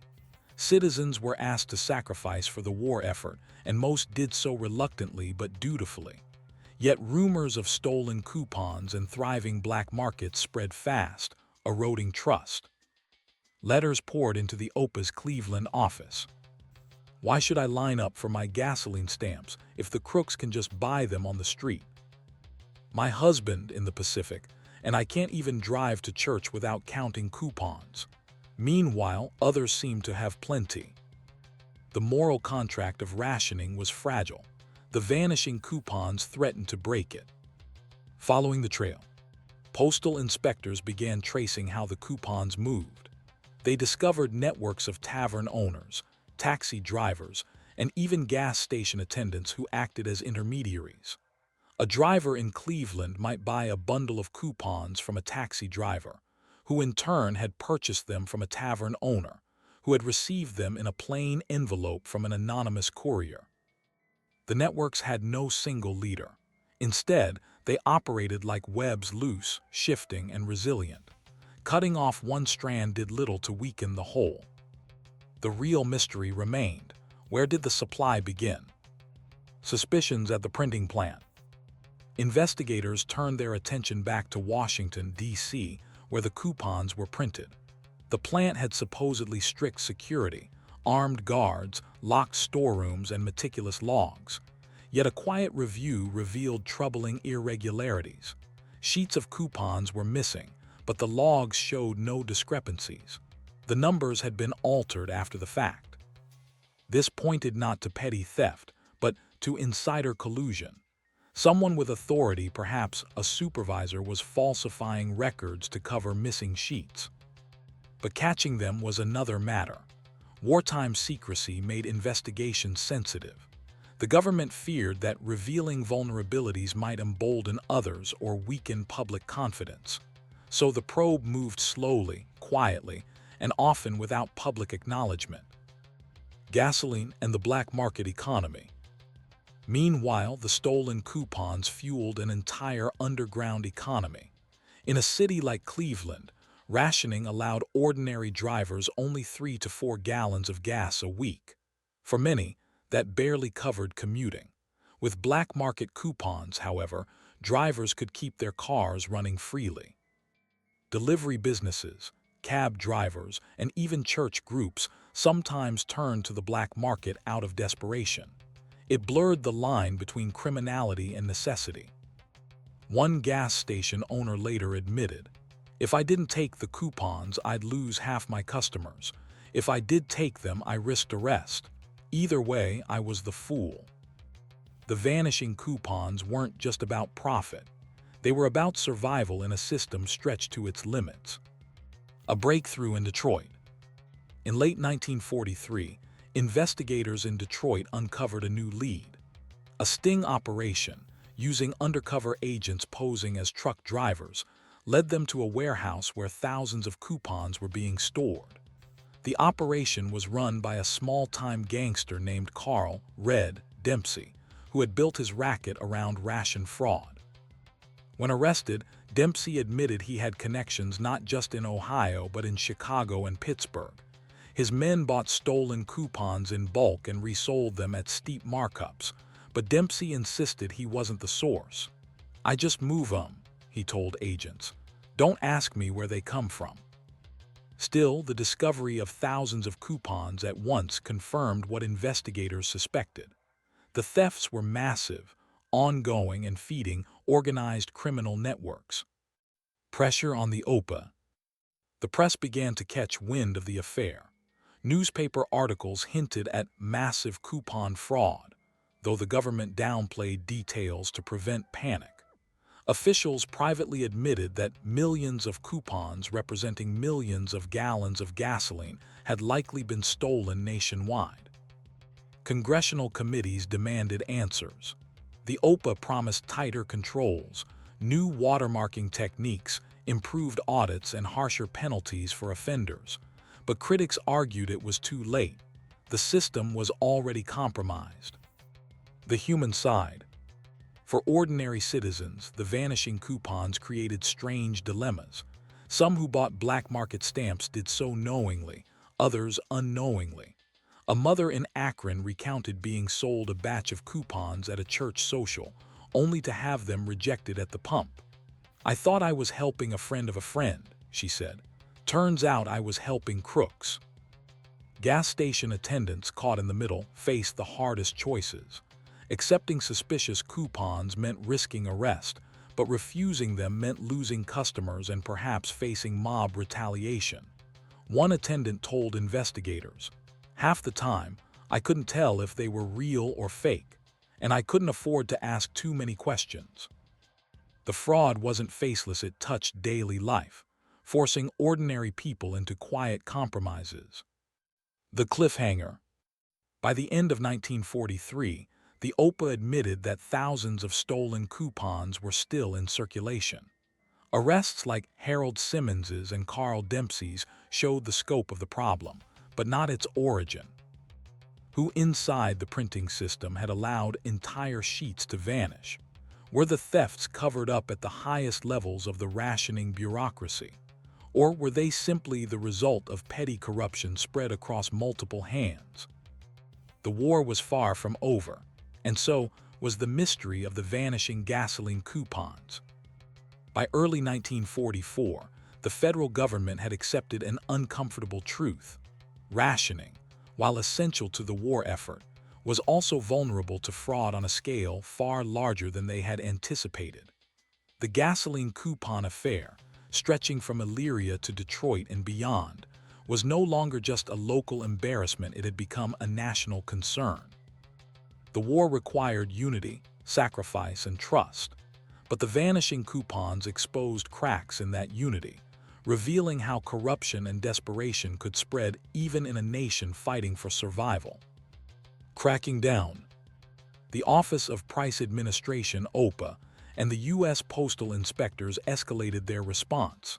Special task forces were created, combining postal inspectors, Treasury agents, and the FBI. Their mission: Hunt down the source of the stolen coupons and cut off the black market supply. In Washington, suspicion fell heavily on the Government Printing Office, GPO, where coupons were produced in enormous sheets. Though audits had been falsified, new investigations revealed the first concrete proof of insider theft. A mid-level supervisor, long considered trustworthy, had quietly diverted entire bundles of sheets during overnight shifts, passing them to couriers who smuggled them out of the building.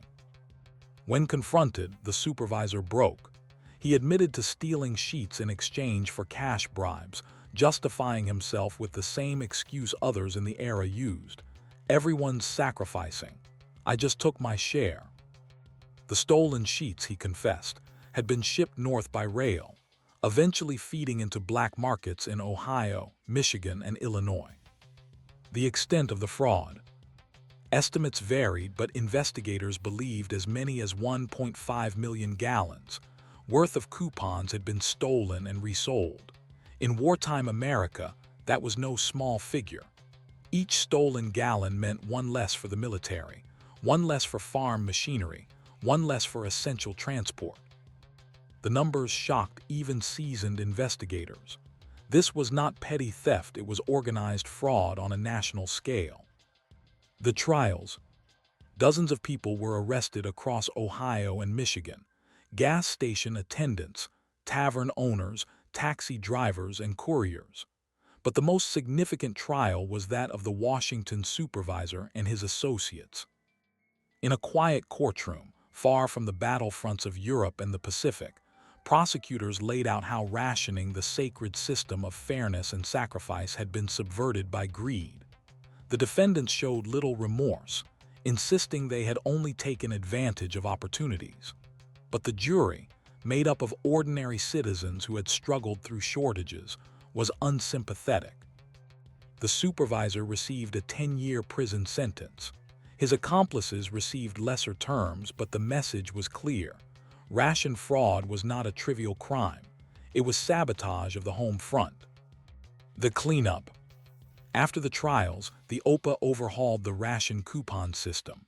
New designs included watermarks, serial codes, and even experimental inks that fluoresced under ultraviolet light.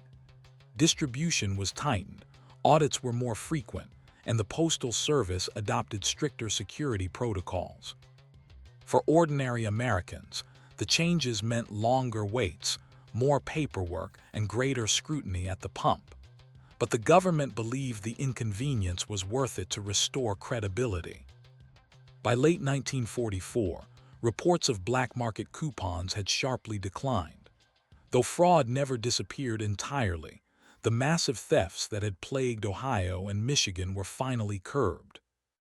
The human cost. But what about the ordinary people caught in the affair? The Elyria clerk Harold Simmons, who first confessed, spent years in prison, his reputation ruined. His family quietly moved away, unable to endure the shame. Carl Red Dempsey, the Detroit gangster who stockpiled coupons, served a long sentence and faded from the criminal scene after the war. For gas station owners, the scars lingered. Many had lost customers, faced fines, or endured suspicion for years afterward. And for countless ordinary drivers who unknowingly bought black market coupons, the memory of being turned away at the pump remained bitter. One woman later told a reporter, "I sent my husband overseas and gave up sugar, meat, and coffee. Then I found out my neighbor had a car full of gas bought with stolen stamps. It felt like betrayal." Reflection. What makes the vanishing gasoline coupons affair remarkable is not just the scale of the theft, but what it revealed about wartime America. It showed how fragile systems of fairness can be when temptation is great. It showed how even patriotic communities could fracture under pressure, with some choosing quiet corruption over sacrifice.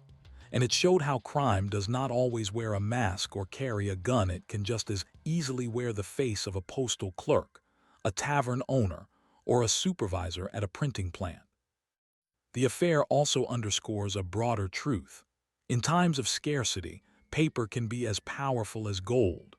Those small slips of ration coupons, backed by government authority, became as valuable as currency and just as vulnerable to theft.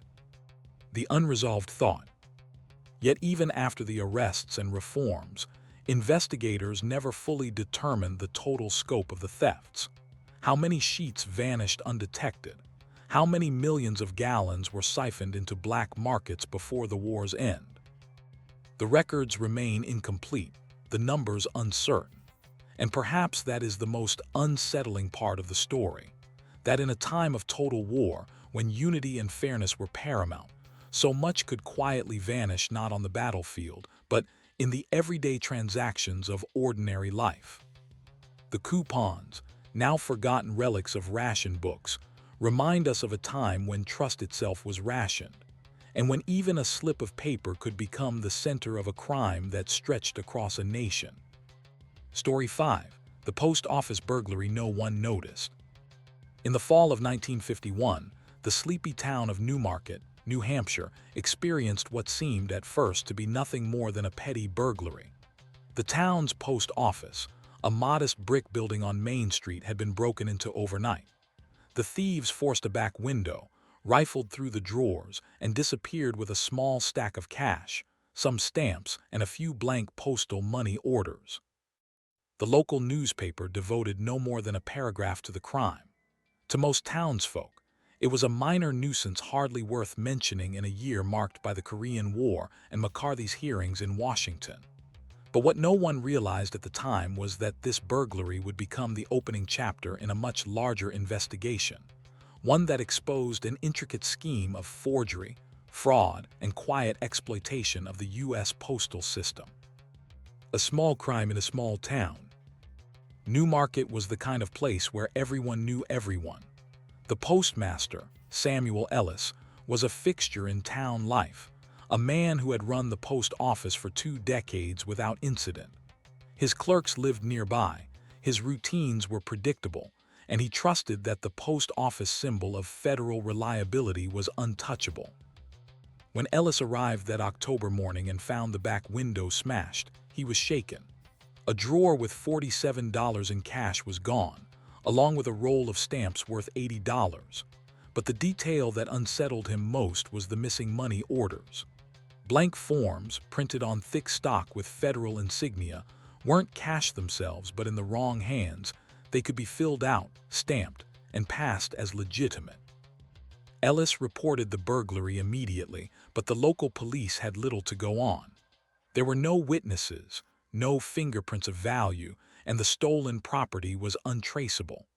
The matter might have ended there, consigned to the long list of unsolved small-town crimes. The quiet pattern emerges.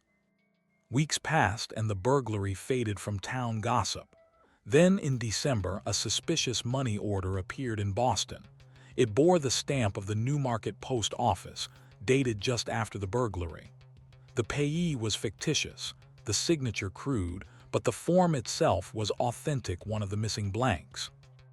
A few weeks later, another surfaced in Providence, Rhode Island, then another in Hartford, Connecticut, each one traced back to the same missing batch. The theft in Newmarket, it seemed, was not isolated.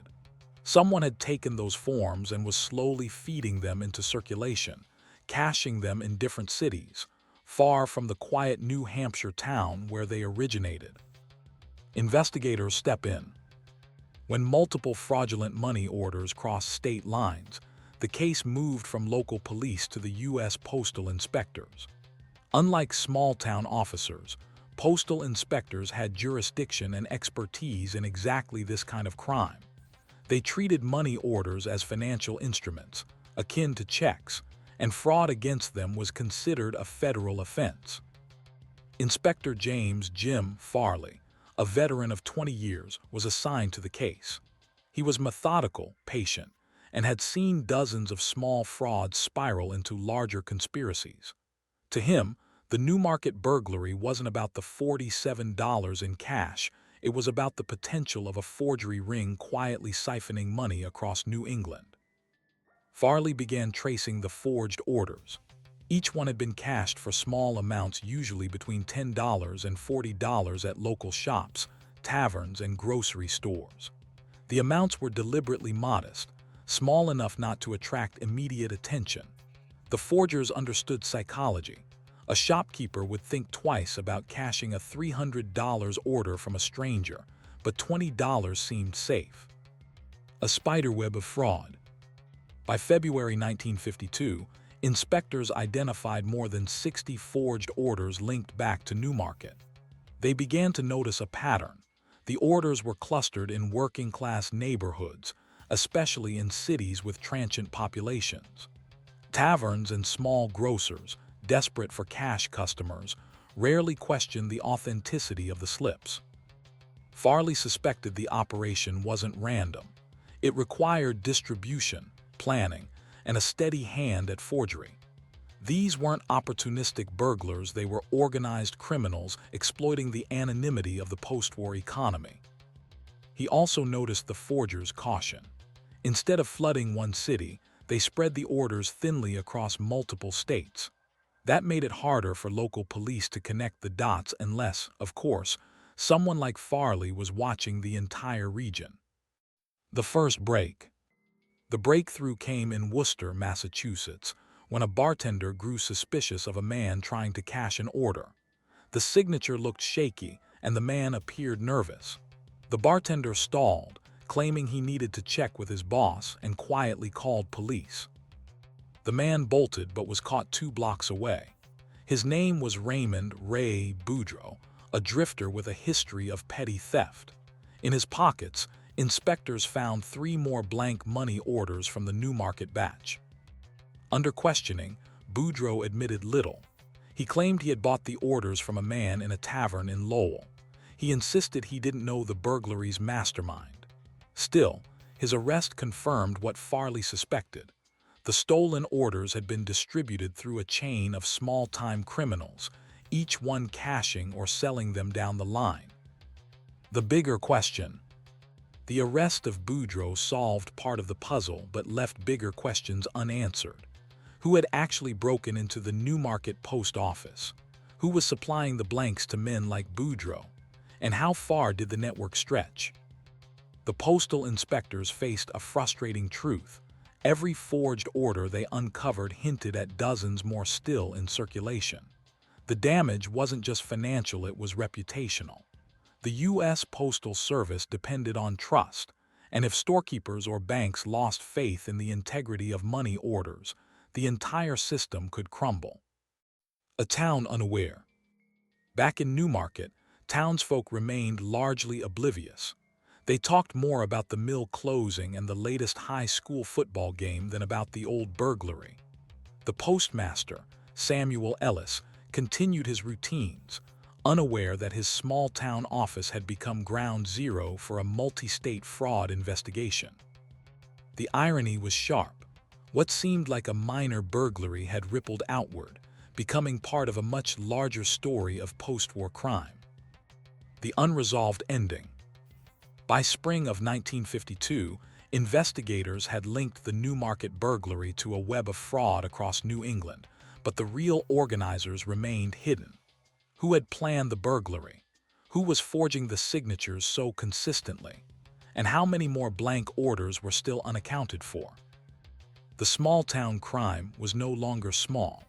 It was a thread leading into the darker fabric of organized fraud, and Inspector Farley was determined to keep pulling until the whole pattern was revealed. By late spring of 1952, the small-town burglary in Newmarket had evolved into a sprawling federal case. To outsiders, it still looked trivial, a few $100s lost, some blank forms gone astray. But inside the offices of the U.S. Postal Inspection Service, the case had become a priority. It wasn't about the money anymore. It was about the credibility of a financial system that millions of Americans depended on. Following the trail of forgery, Inspector Jim Farley knew that forgery rings rarely operated in isolation. They had suppliers, distributors, and recruiters networks that often overlapped with other criminal enterprises. His first task was to build a map of the circulation pattern. He and his team cataloged each recovered order, noting the city, the store, and even the time of day it was cashed. A pattern emerged. Most were passed in cash-based economies, barrooms, corner groceries, laundromats. The forgers knew where scrutiny was lightest. The orders also tended to appear in bursts. A cluster would surface in one city, then vanish for weeks before reappearing 2 states away. Farley concluded that someone was transporting batches along a defined route, possibly by rail. The interstate rail system provided quick movement between Boston, Hartford, Providence, and New York. It was an ideal cover for low-profile criminals. The problem of small fish. The arrest of Raymond Boudreaux had provided some insight, but Farley recognized the dilemma. Men like Boudreaux were expendable petty thieves who risked arrest in exchange for a few dollars per order. They were, in effect, the bottom rung of the ladder. Farley needed the next rung up, the distributors, but Boudreaux either didn't know or pretended not to know who had supplied him. He stuck to his story that he had bought them in a tavern. The inspector suspected fear was keeping him quiet. Informants in that world rarely lived long if they betrayed the wrong man. Turning to surveillance. Postal inspectors, unlike local police, had broader authority to conduct surveillance on suspects across state lines.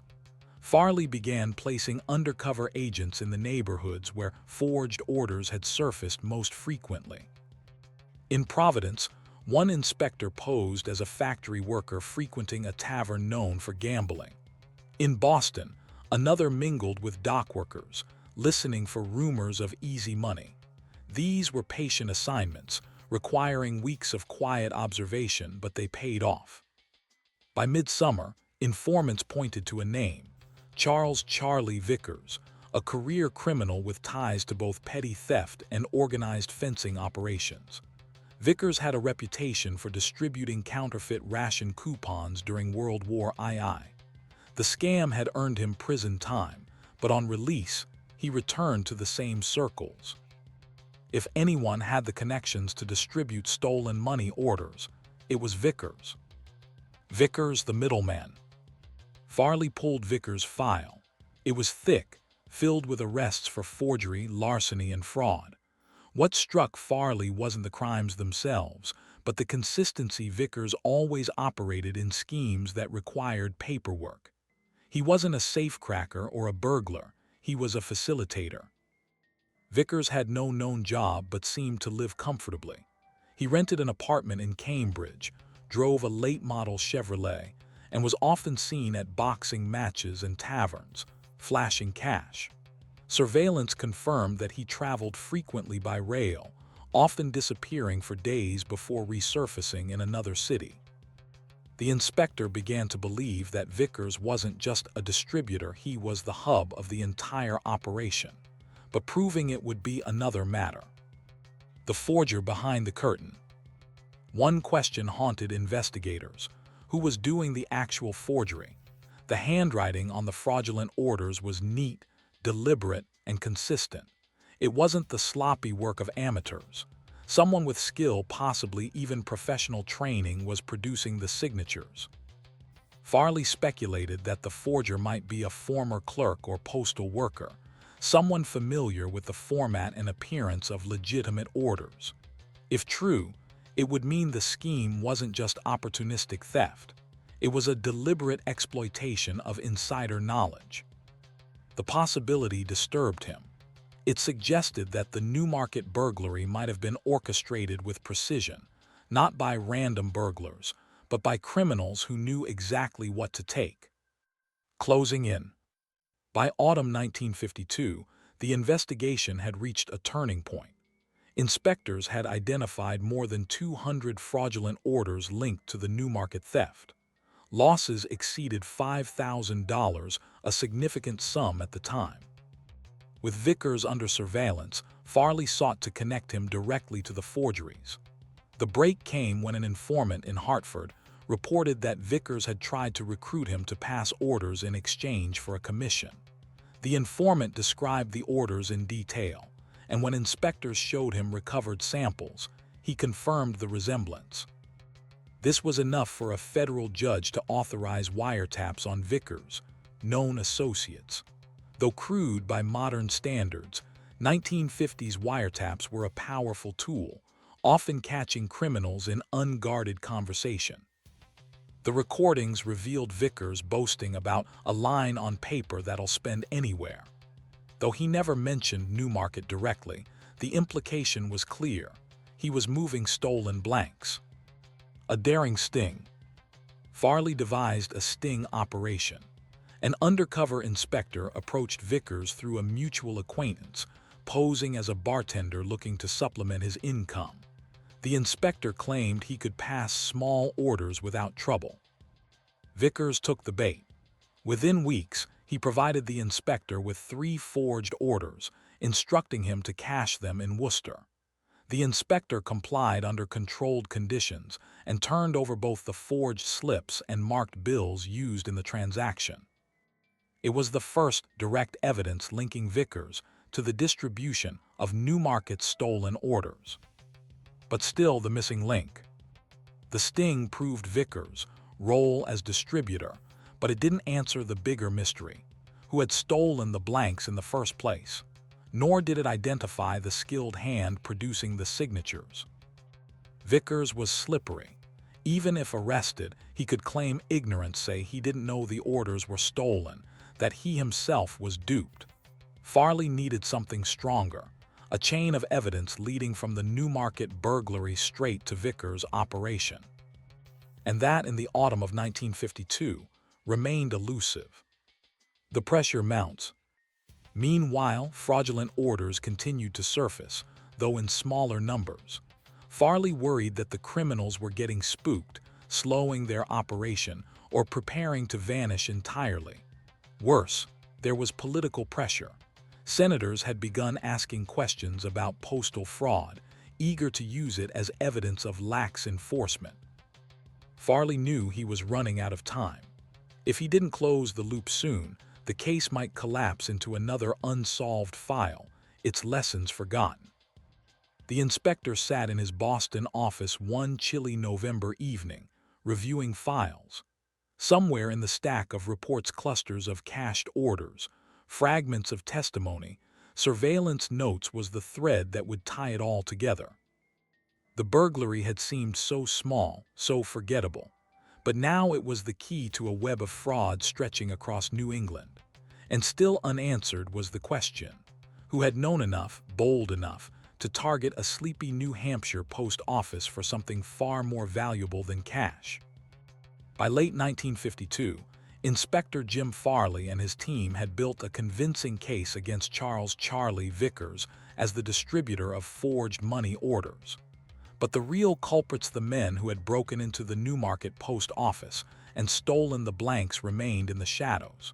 Without them, the story was incomplete, and the risk to the postal system lingered. The breakthrough in Maine. The turning point came not from Boston, Hartford, or Providence, but from Portland, Maine. In December, a grocer there reported a suspicious customer who had tried to cash a postal money order. The grocer had grown cautious after reading a bulletin warning of forged orders. He stalled the customer long enough for police to arrive. The man arrested was Robert "Bobby" Tate, a drifter with prior arrests for burglary. When federal inspectors questioned him, Tate admitted grudgingly that he had received the orders from 2 fellas out of Lowell, whom he knew only by nicknames, Red and Smitty. Farley's instincts told him Tate was more than just a casual recruit. His record suggested a knack for breaking and entering, and Lowell was only an hour from Newmarket. Could Tate and his associates have been the burglars themselves? Connecting the dots.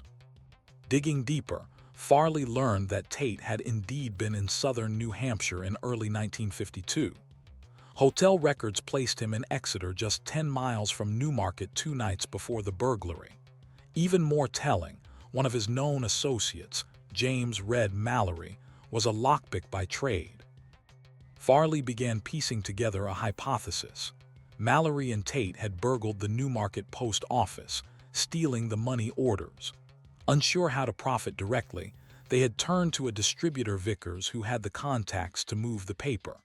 The skilled forgeries, meanwhile, likely came from another player entirely, someone Vickers brought in once the blanks were available. This was the missing structure: burglars, distributor, forger. A three-tiered operation that mirrored organized crime, even if the players were small-time criminals. Flushing out the forger. The final challenge was the identity of the forger. Weeks of handwriting analysis suggested the same hand had signed hundreds of orders. The writing was careful, practiced, and consistent. Specialists believed it came from someone with clerical training. Farley's team combed through employment records of men linked to Vickers. One name stood out: Harold Green, a former bookkeeper who had served time for check fraud. Green lived quietly in Dorchester, Massachusetts, but he had known Vickers for years. Under discreet surveillance, inspectors noted that Green's habits matched the profile. He spent long hours at home, writing at a desk by lamplight. One evening, agents retrieved trash from his bin and discovered scraps of paper with practice signatures, variations of common names like John Smith and Mary White. The evidence was damning. Green was the forger. The coordinated sweep. With burglars, distributor, and forger identified, Farley moved quickly. In January 1953, the Postal Inspection Service coordinated with local police and federal marshals to execute a series of arrests. Robert Tate was arrested in Portland, charged with burglary and conspiracy. James "Red" Mallory was caught in Lowell, found with burglary tools in his apartment. Charles Vickers, the distributor, was picked up outside a Cambridge tavern. Harold Green, the forger, was taken quietly from his Dorchester flat. The arrests occurred within 48 hours of each other, minimizing the chance of warnings spreading through their network. The trial. The trial, held in Boston in spring 1953, attracted little press coverage compared to sensational murder cases of the day. Yet within legal circles, it was considered significant. It exposed vulnerabilities in the postal system and demonstrated how even small-town crimes could ripple into interstate fraud. The prosecution laid out its case methodically. Witnesses testified about cashing fraudulent orders. The undercover inspector recounted his sting with Vickers. Experts compared Green's handwriting samples to the forged signatures. And Tate offered a reduced sentence in exchange for testimony, admitted to his role in the burglary. The defense tried to cast doubt, claiming the men were scapegoats for broader criminal activity. But the evidence was overwhelming. All four were convicted: Tate and Mallory for burglary, Vickers for distribution of stolen federal property, and Green for forgery and fraud. Sentences ranged from 3 to 10 years. Aftermath and lessons learned. The convictions closed the Newmarket case, but the investigation left a deeper mark. Postal inspectors used it as a case study in training manuals for years. It illustrated 3 enduring lessons. No crime is too small. A burglary dismissed as minor had, in reality, exposed systemic vulnerabilities. What seemed like a few stolen forms became a web of fraud across multiple states. Criminal enterprises are networks. Rarely does one man commit such frauds alone. Burglars, distributors, and forgers formed interdependent roles, each enabling the other. Persistence pays off. Months of surveillance, patient informant work, and incremental evidence gathering eventually unraveled the case. For the town of Newmarket, the burglary faded into history, remembered only by a few residents. But for the Postal Inspection Service, it became a quiet milestone. It proved that even in the humblest of crimes lay lessons for the protection of national systems. A quiet reflection. Looking back, one detail lingered with Inspector Farley: how easily the crime could have gone unnoticed. Had the burglars taken cash alone, the story might have ended there. But by targeting paperwork, seemingly worthless blanks, they had struck at the trust binding ordinary citizens to government institutions. In the end, the Newmarket burglary was not about money. It was about confidence, the belief that when you handed over a postal order, it was genuine, safe, and honored everywhere. That trust had been shaken, if only briefly, by a handful of men in a quiet New Hampshire town. And Farley, reflecting years later, often posed the same question he had asked himself in those early months. How many other small-town post offices had once held their own unnoticed vulnerabilities, waiting for someone with the right combination of boldness and knowledge to exploit them? Story 6. The Traveling Salesman Who Sold Stolen Identities. In the late 1960s, when credit cards were still new and bank clerks kept most records by hand, fraud was both simpler and harder than it would become in the digital age. Simpler because fewer safeguards existed, harder because crimes required face-to-face deception. It was in this landscape that one of the strangest small-time fraudsters of the era emerged. Harold J. Hal Kramer, a traveling salesman who discovered that the best product he could sell wasn't in his sample case, it was other people's names. A man on the road. Hal Kramer looked like the archetype of a mid-century salesman. He wore crisp suits, carried an ever-present briefcase, and logged thousands of miles in his powder-blue Pontiac Bonneville. To most who met him in motels, diners, or convention halls, he was forgettable. A polite man who talked about household appliances or office supplies, depending on what product line he was representing that month. But his salesmanship was a mask. In reality, Kramer's real trade was stolen identities, an enterprise that, in its modest way, anticipated the massive identity theft crimes of later decades. The discovery. The story began with a lost wallet.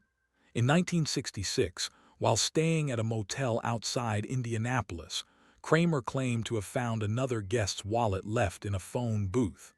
Inside were credit cards, a social security card, and personal checks. Instead of returning it, Kramer experimented. He took the ID to a department store 2 towns over and attempted to open a charge account under the man's name. To his surprise, the clerk approved it after only a few cursory checks. Within an hour, Kramer had purchased clothing, small electronics, and jewelry. That single act planted an idea. If one stranger's identity could yield goods and credit, what about dozens? What about hundreds? A new business. Unlike traditional thieves, Kramer didn't see the wallet as an end in itself, he saw it as inventory. Over the next year, he refined his method. Acquisition of identities.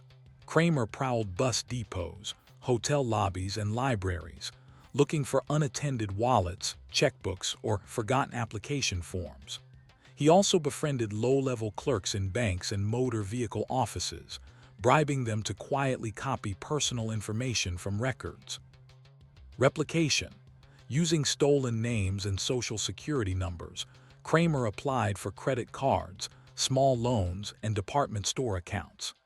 At the time, verification processes were so slow that a fraudulent applicant could use a new account for weeks before any red flags were raised. Distribution. Rather than use the accounts himself, Kramer sold them. He offered packages to small-time criminals in cities like Cleveland, Detroit, and St. Louis. $200 for a working department store account, $500 for a bank-issued credit card. His customers, often fence operators or burglars, used the identities to purchase goods quickly, then resell them. Kramer took his cut and moved on, rarely staying in one place for more than a week. The quiet spread. For nearly 2 years, Kramer's activities went largely unnoticed. The victims were scattered, the frauds minor, the paper trail confusing. A bank in St. Louis might notice an unpaid balance of $300. A department store in Cleveland might discover that an account had been opened under a name that didn't match any local customer. Each incident seemed isolated. But by 1968, the pattern grew harder to ignore. Federal investigators began to see a rise in cases of paper identity fraud, a term not yet common. Dozens of victims reported credit opened in their names without their knowledge. All of them had one detail in common. They had recently traveled, stayed in motels, or applied for credit at small-town banks. The first clues. The break came in Chicago, where postal inspectors had been monitoring fraudulent mail activity. Credit cards at the time were often mailed in plain envelopes, sometimes with only minimal tracking. Inspectors noticed that multiple cards addressed to different names were being rerouted through the same motel address. That motel guest, Harold Kramer. A discreet inquiry revealed his unusual travel pattern: short stays in motels across the Midwest, each followed by a spike in fraudulent credit activity. While investigators lacked enough evidence to make an arrest, they flagged Kramer as a person of interest. Kramer's persona. Those who encountered Kramer during this period described him as unremarkable, almost bland. Motel clerks remembered him as courteous and punctual with payments. Waitresses recalled a man who tipped modestly but never flirted. Sales conference attendees remembered him as talkative but vague about his business. This ordinariness was his camouflage. Unlike flamboyant con men of the era, Kramer sought invisibility. His goal was not to impress or dazzle, but to pass unnoticed while quietly siphoning value from the system. The victims. For the individuals whose identities were stolen, the impact was real, though often delayed. Many discovered the fraud only months later, when they were denied credit for the first time in their lives. Others received collection letters for purchases they had never made. One Ohio schoolteacher later told investigators, "I thought it was a mistake. I had never even been to Chicago, yet someone had opened an account in my name there. It was humiliating, like being accused of lying when I hadn't done anything wrong." Though the dollar amounts were small compared to modern fraud, the psychological toll was significant. Identity theft, then as now, eroded trust in institutions and left victims feeling exposed. The unresolved thought. By late 1968, postal inspectors, bank investigators, and local police in half a dozen states were circling closer to Kramer. But he remained just out of reach, slipping away each time investigators closed in. He left behind paper trails. Yes, but they were faint, scattered, and fragmented.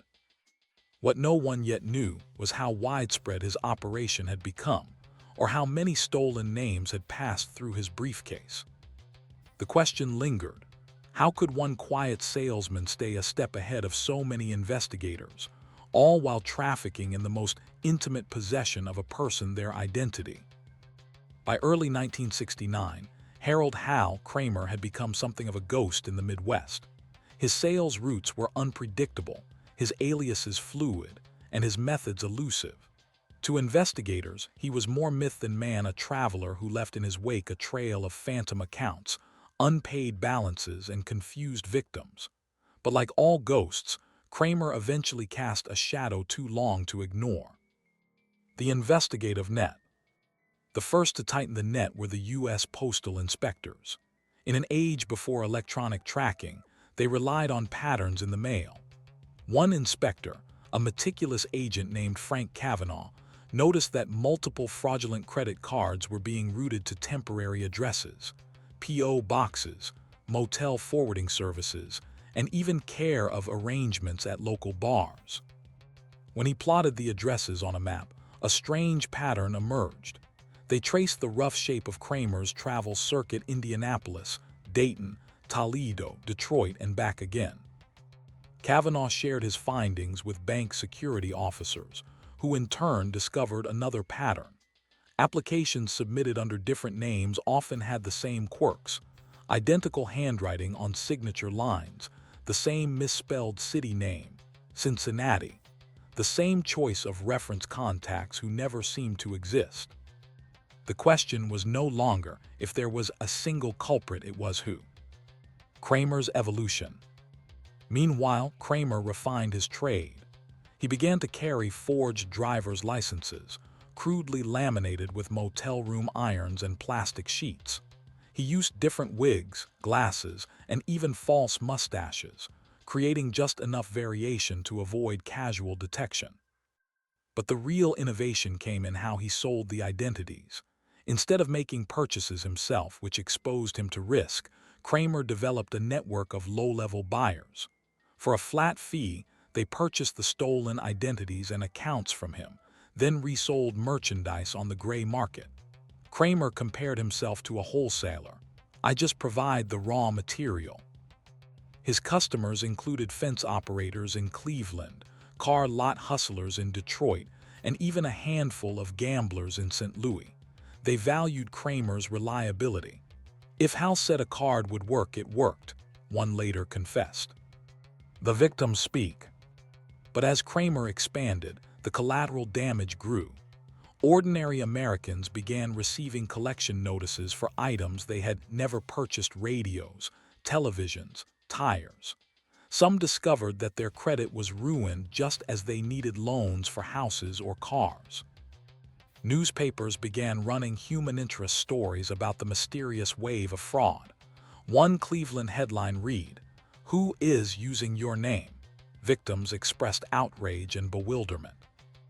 A farmer in Indiana told reporters, "I fought in the war, paid my bills on time, and never once missed a payment. Now they say I owe money in St. Louis. I've never even been to St. Louis." The publicity only fueled the pressure on investigators to act.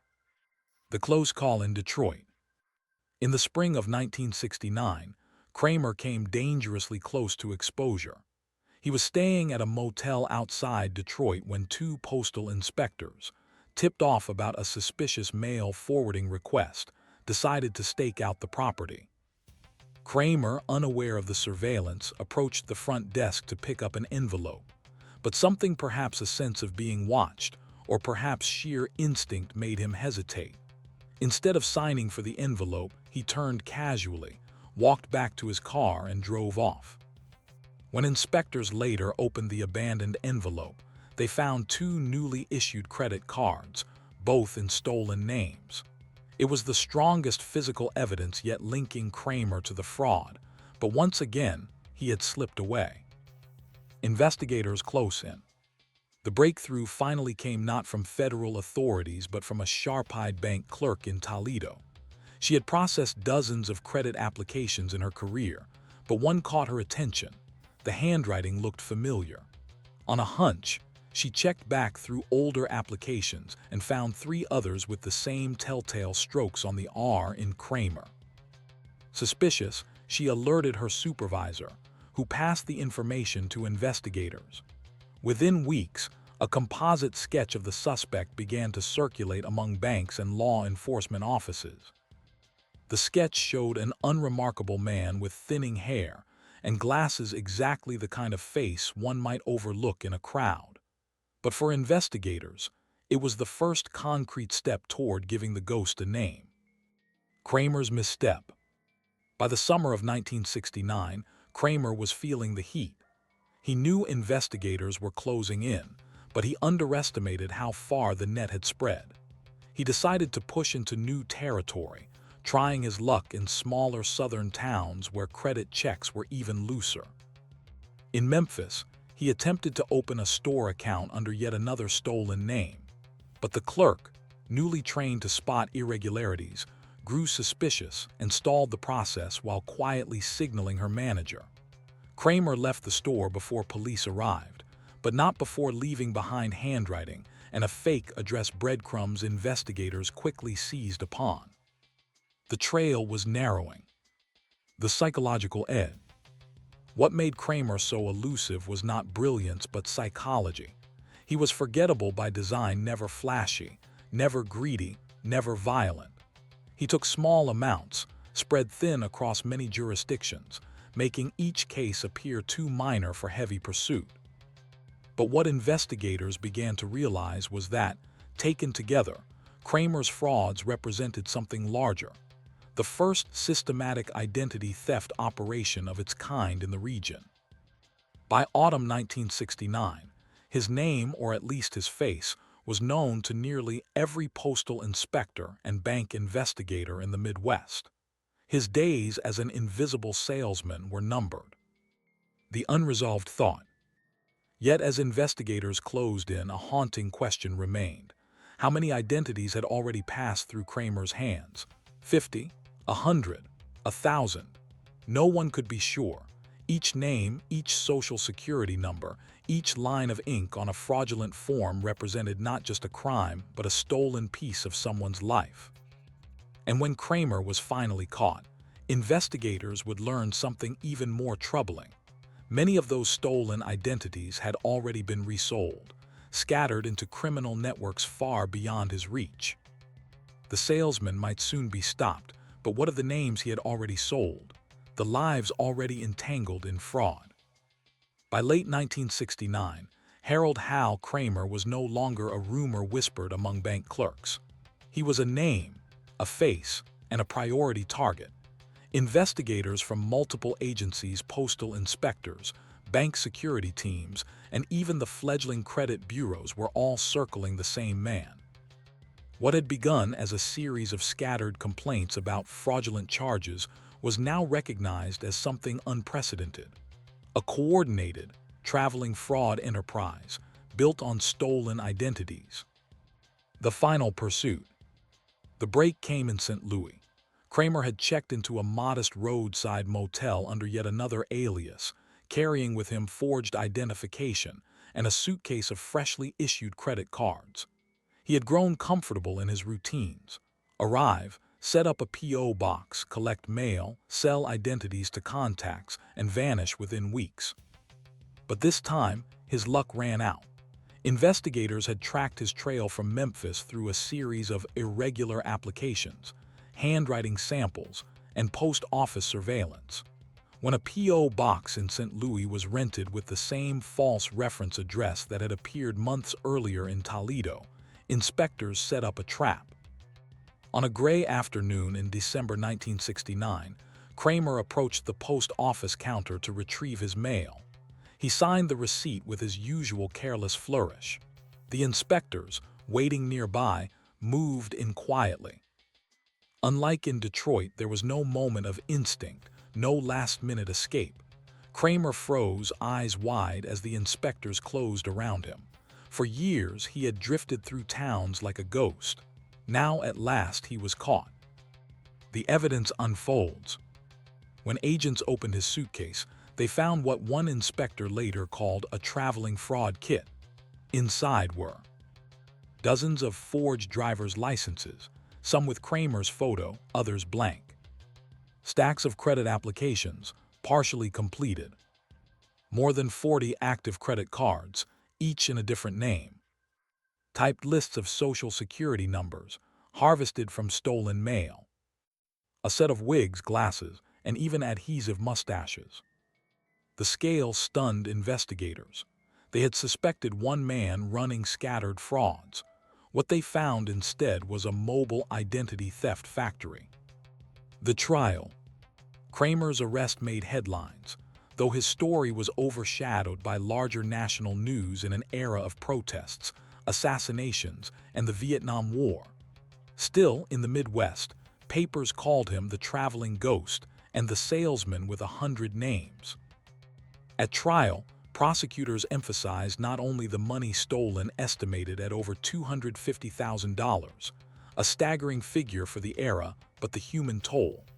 Victims testified about ruined credit, lost opportunities, and months of frustration. One farmer told the court how he nearly lost his land because a fraudulent loan under his name had damaged his standing with lenders. Kramer sat silently through much of the testimony, occasionally jotting notes but rarely showing emotion. His defense argued that he was merely a small-time operator, taking advantage of weak systems rather than masterminding a grand scheme. But the jury, hearing the stories of dozens of victims, disagreed.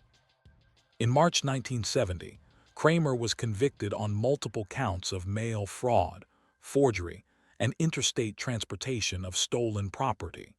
He received a sentence of 15 years in federal prison, a significant term for a non-violent financial crime at the time. The broader impact. Kramer's case had ripple effects far beyond his conviction.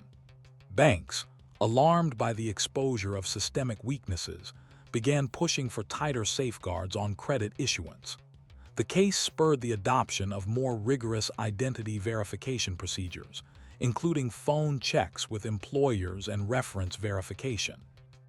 Credit bureaus, then in their infancy, saw new urgency in centralizing data to prevent fraudsters like Kramer from exploiting gaps between regions. His case was cited in internal memos at major banks as evidence that credit fraud was no longer a local issue. It was interstate, organized, and scalable. In a sense, Kramer became a warning.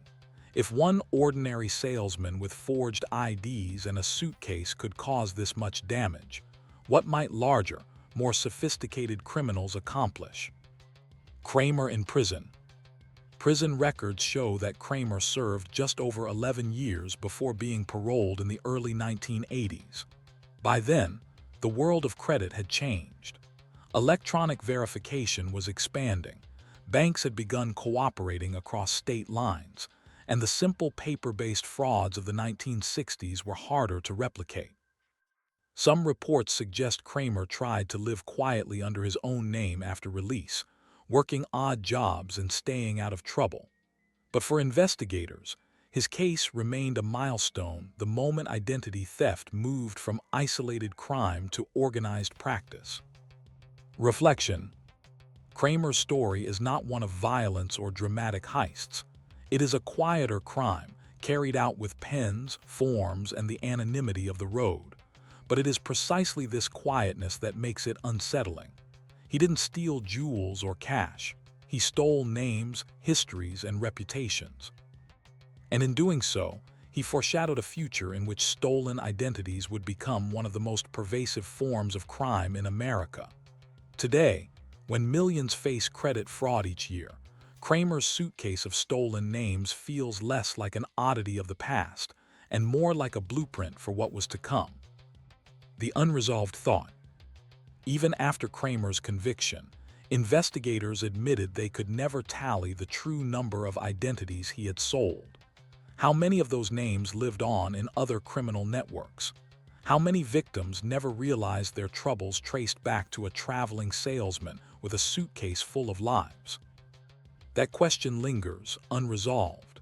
The man was caught, but the shadows he cast dozens, perhaps hundreds of borrowed identities continued drifting long after he was gone. Story 7. The murder at the Union Hall that went quietly forgot. On a chilly November evening in 1957, the Riverside Ironworkers Union Hall in Pittsburgh was nearly empty. The usual noise of laughter, the clatter of card games, and the occasional barbed arguments about contracts had faded. Only a handful of members lingered, drinking cheap beer and swapping stories. It was a place where men in heavy boots and grease-stained jackets gathered after long shifts, seeking camaraderie in the glow of neon signs and smoke-filled air. That night, however, the atmosphere carried an unusual tension. Rumors had been swirling for weeks, rumors about missing funds from the union treasury, whispered deals with outside contractors, and a growing distrust between the rank-and-file and their leadership.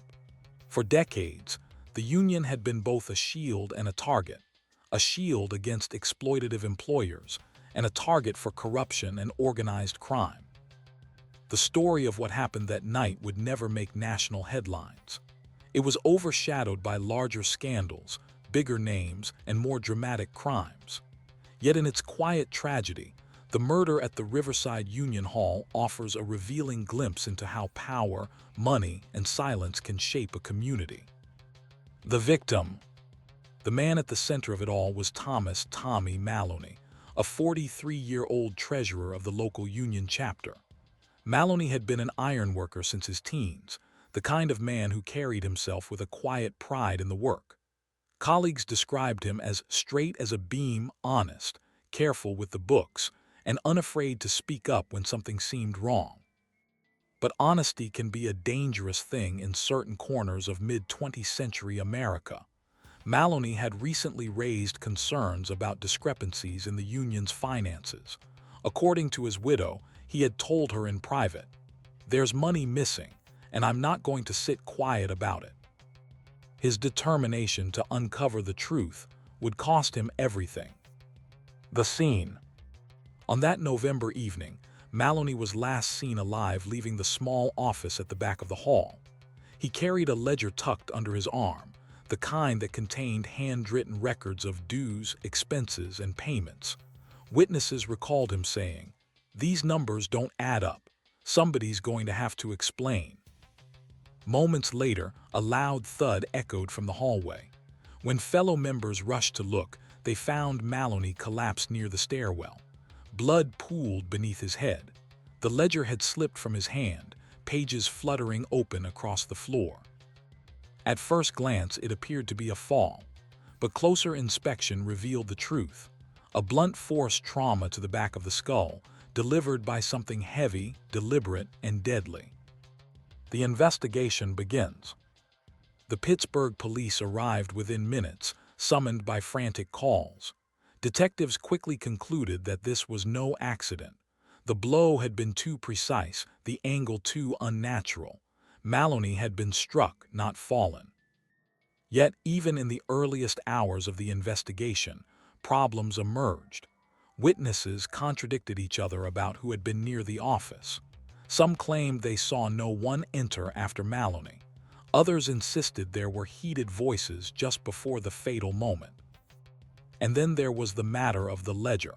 When detectives tried to retrieve it, several pages were missing, torn cleanly from the spine. The suspects. Within days, suspicion fell on two men.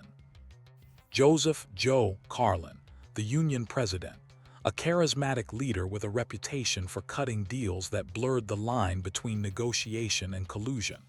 Carlin had clashed with Maloney repeatedly in meetings. Witnesses recalled heated arguments over missing funds and allegations that Carlin had been pocketing dues. Anthony "Tony" Russo, a contractor with rumored mob ties who had been seen meeting privately with Carlin. Russo stood to gain lucrative contracts if the union kept quiet about certain financial irregularities. Both men denied involvement. Carlin dismissed the accusations as union politics, while Russo claimed he barely knew Maloney. Yet the whispers in Pittsburgh's working-class neighborhoods told another story. Maloney had been silenced before he could expose something larger. The silence of the members. For detectives, the greatest obstacle was not the suspects but the silence of the rank and file. Union members, fiercely loyal to the organization and wary of retaliation, were reluctant to speak. Some feared losing their jobs if they crossed Carlin. Others feared something worse if they crossed Russo. One anonymous ironworker told a reporter off the record, "Everyone knew Tommy was too straight for his own good. He poked around where he shouldn't have. And in this town, if you poke the wrong bear, you don't last long." The unanswered ledger. Weeks passed. The investigation stalled. The missing ledger pages were never recovered.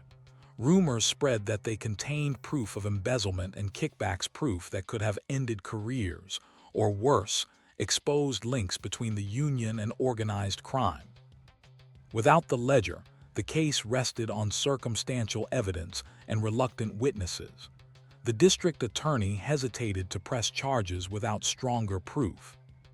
And so, in the cold, bureaucratic language of the files, the case became what too many cases of the era became: pending, unresolved. The unresolved thought. But one question lingered, haunting those who knew Maloney best. If the ledger truly contained proof of corruption, where had those missing pages gone? Were they destroyed that night in the hall or hidden away, waiting to resurface? The murder of Tommy Maloney was not just the silencing of one man. It was the silencing of an entire truth, buried in a stairwell in Pittsburgh, where blood stained the ledger of a man who refused to stay quiet. The morning after Tommy Maloney's death, Pittsburgh newspapers carried only a brief mention: Union treasurer found dead in fall at Hall. The phrasing was deliberate, downplaying the possibility of foul play. Behind the scenes, however, detectives already knew this was no accident. But knowing something and proving it are two very different things. And in the charged world of labor unions, organized crime, and blue-collar loyalty, every step of the investigation was an uphill battle. Pressure on the police. Detective Frank Delaney, one of the lead investigators, later told a colleague that the case carried more pressure than any murder I ever worked. Within hours of the crime, union representatives were at the station, insisting Maloney's death had been a tragic accident and urging police to close the case. Behind them, whispers suggested that local politicians, many of whom depended on union backing, were also watching closely. For Delaney, it was clear. This wasn't just a homicide. It was a collision between law enforcement, labor politics, and the invisible hand of organized crime. The financial trail. If detectives couldn't rely on frightened witnesses, they could at least follow the money. Maloney's wife turned over a small notebook he had kept at home, an informal record of figures he seemed unwilling to write in the official ledgers. In it, investigators found discrepancies amounting to tens of thousands of dollars missing from the union treasury. The numbers pointed in one direction: Union President Joe Carlin. Payments had been made to companies connected to Carlin's associates, with little or no evidence of actual work performed. Investigators began to suspect Maloney had gathered proof in the official ledger, the very pages that disappeared the night he died. Enter the mob. The deeper detectives dug, the more another name surfaced: Anthony "Tony" Russo, the contractor rumored to have ties to the Bufalino crime family, which quietly held influence in Pennsylvania and parts of Ohio. Russo was known for underbidding contracts, then delivering shoddy work. Yet somehow, his bids were almost always accepted by the Riverside Union. Union members, off the record, admitted that Russo was protected. One said bluntly, "You don't say no to Tony if you want to keep your knees intact." Detectives theorized that Maloney had stumbled onto a kickback scheme. Russ funneled money to Carlin through inflated or fraudulent contracts, and the missing union funds were the cost of silence. Witness intimidation. The investigation hit a wall when potential witnesses began to recant statements. One ironworker who had originally said he heard raised voices near the office now claimed he must have been mistaken. Another admitted privately that he'd been approached in a bar and told, "Forget what you saw, or your kids might not see you again." Delaney noted in his case file, "Fear is thicker than blood in this one." The grand jury attempt.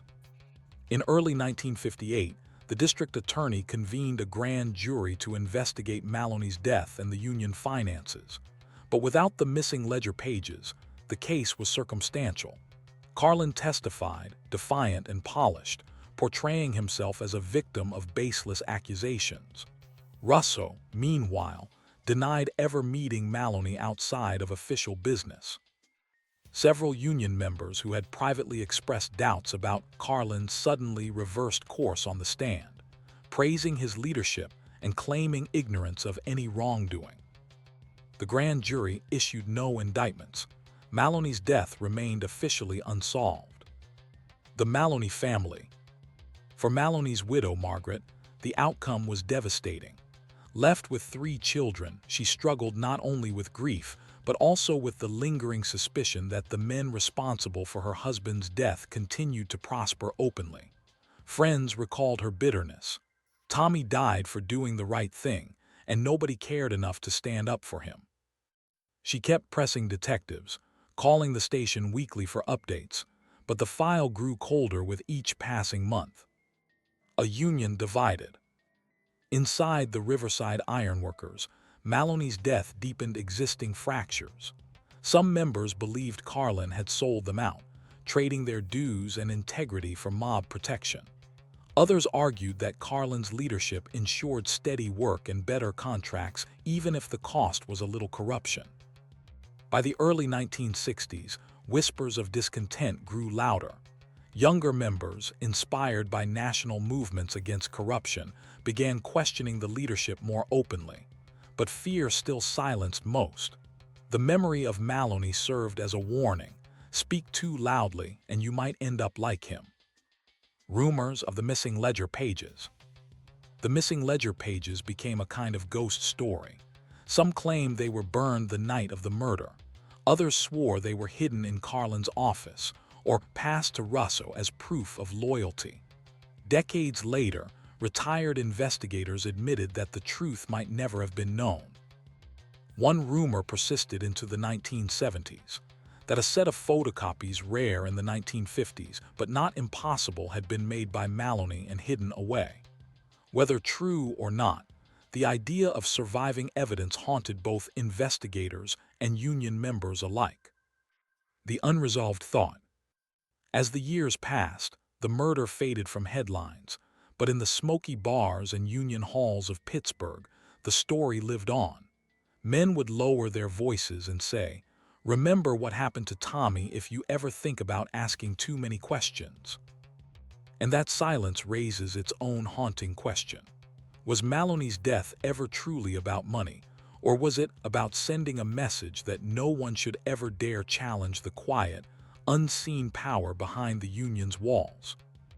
By the early 1960s, the name Tommy Maloney was barely mentioned outside of his family, and a handful of old Union hands who still whispered about the stairwell. His murder had quietly slipped into the category of unsolved cases that police shuffled from one file drawer to another. Yet while the case itself gathered dust, the shadow it cast over the Riverside Ironworkers Union and Pittsburgh at large never entirely faded. The rise and fall of Joe Carlin. For nearly another decade after Maloney's death, Joe Carlin remained the president of the local union. He weathered complaints, maintained loyalty among older members, and kept contractors, particularly Tony Russo, close at hand. But cracks began to form. In the mid-1960s, a national wave of federal investigations into union corruption swept across the country, spurred by the famous McClellan Senate hearings that had put Jimmy Hoffa and the Teamsters in the spotlight. While Riverside was small compared to the Teamsters, its connections to organized crime drew unwanted attention. By 1967, Carlin found himself indicted not for murder, but for embezzlement and conspiracy. The charges stemmed from the very kind of financial irregularities Maloney had once tried to expose. Though Carlin avoided prison by testifying against higher-ranking union figures in exchange for leniency, his reputation was ruined. He retired quietly, leaving Pittsburgh altogether. Those who knew him best said he lived out his final years in Florida, bitter and defensive, still insisting he had done nothing wrong. The fate of Tony Russo. Russo, meanwhile, continued to prosper through the 1960s, securing contracts not just in Pittsburgh but across the tri-state region. His ties to the Bufalino family provided cover, and for a time, he seemed untouchable. But organized crime empires rarely last forever. By the mid-1970s, federal prosecutors targeted Russo in a racketeering case tied to bid rigging and extortion. He was convicted and sentenced to 10 years in prison. Whispers circulated that during the trial, prosecutors had considered reviving questions about Maloney's death, but without hard evidence. The murder was never formally tied to Russo.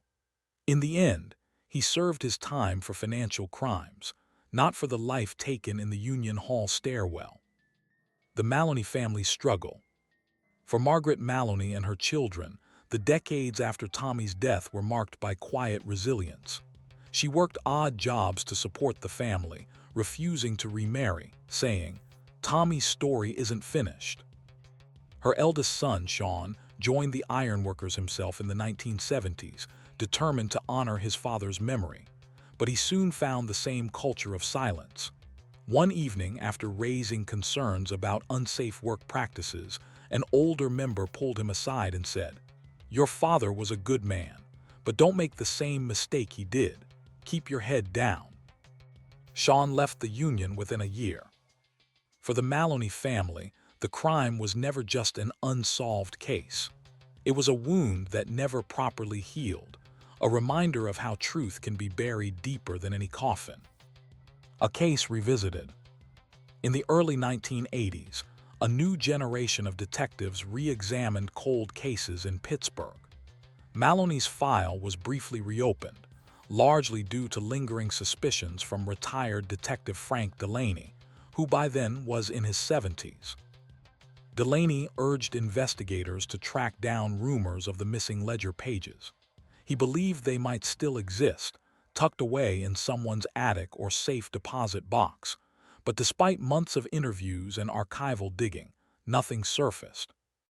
The official conclusion remained unchanged: unsolved homicide, presumed related to Union corruption. The broader picture.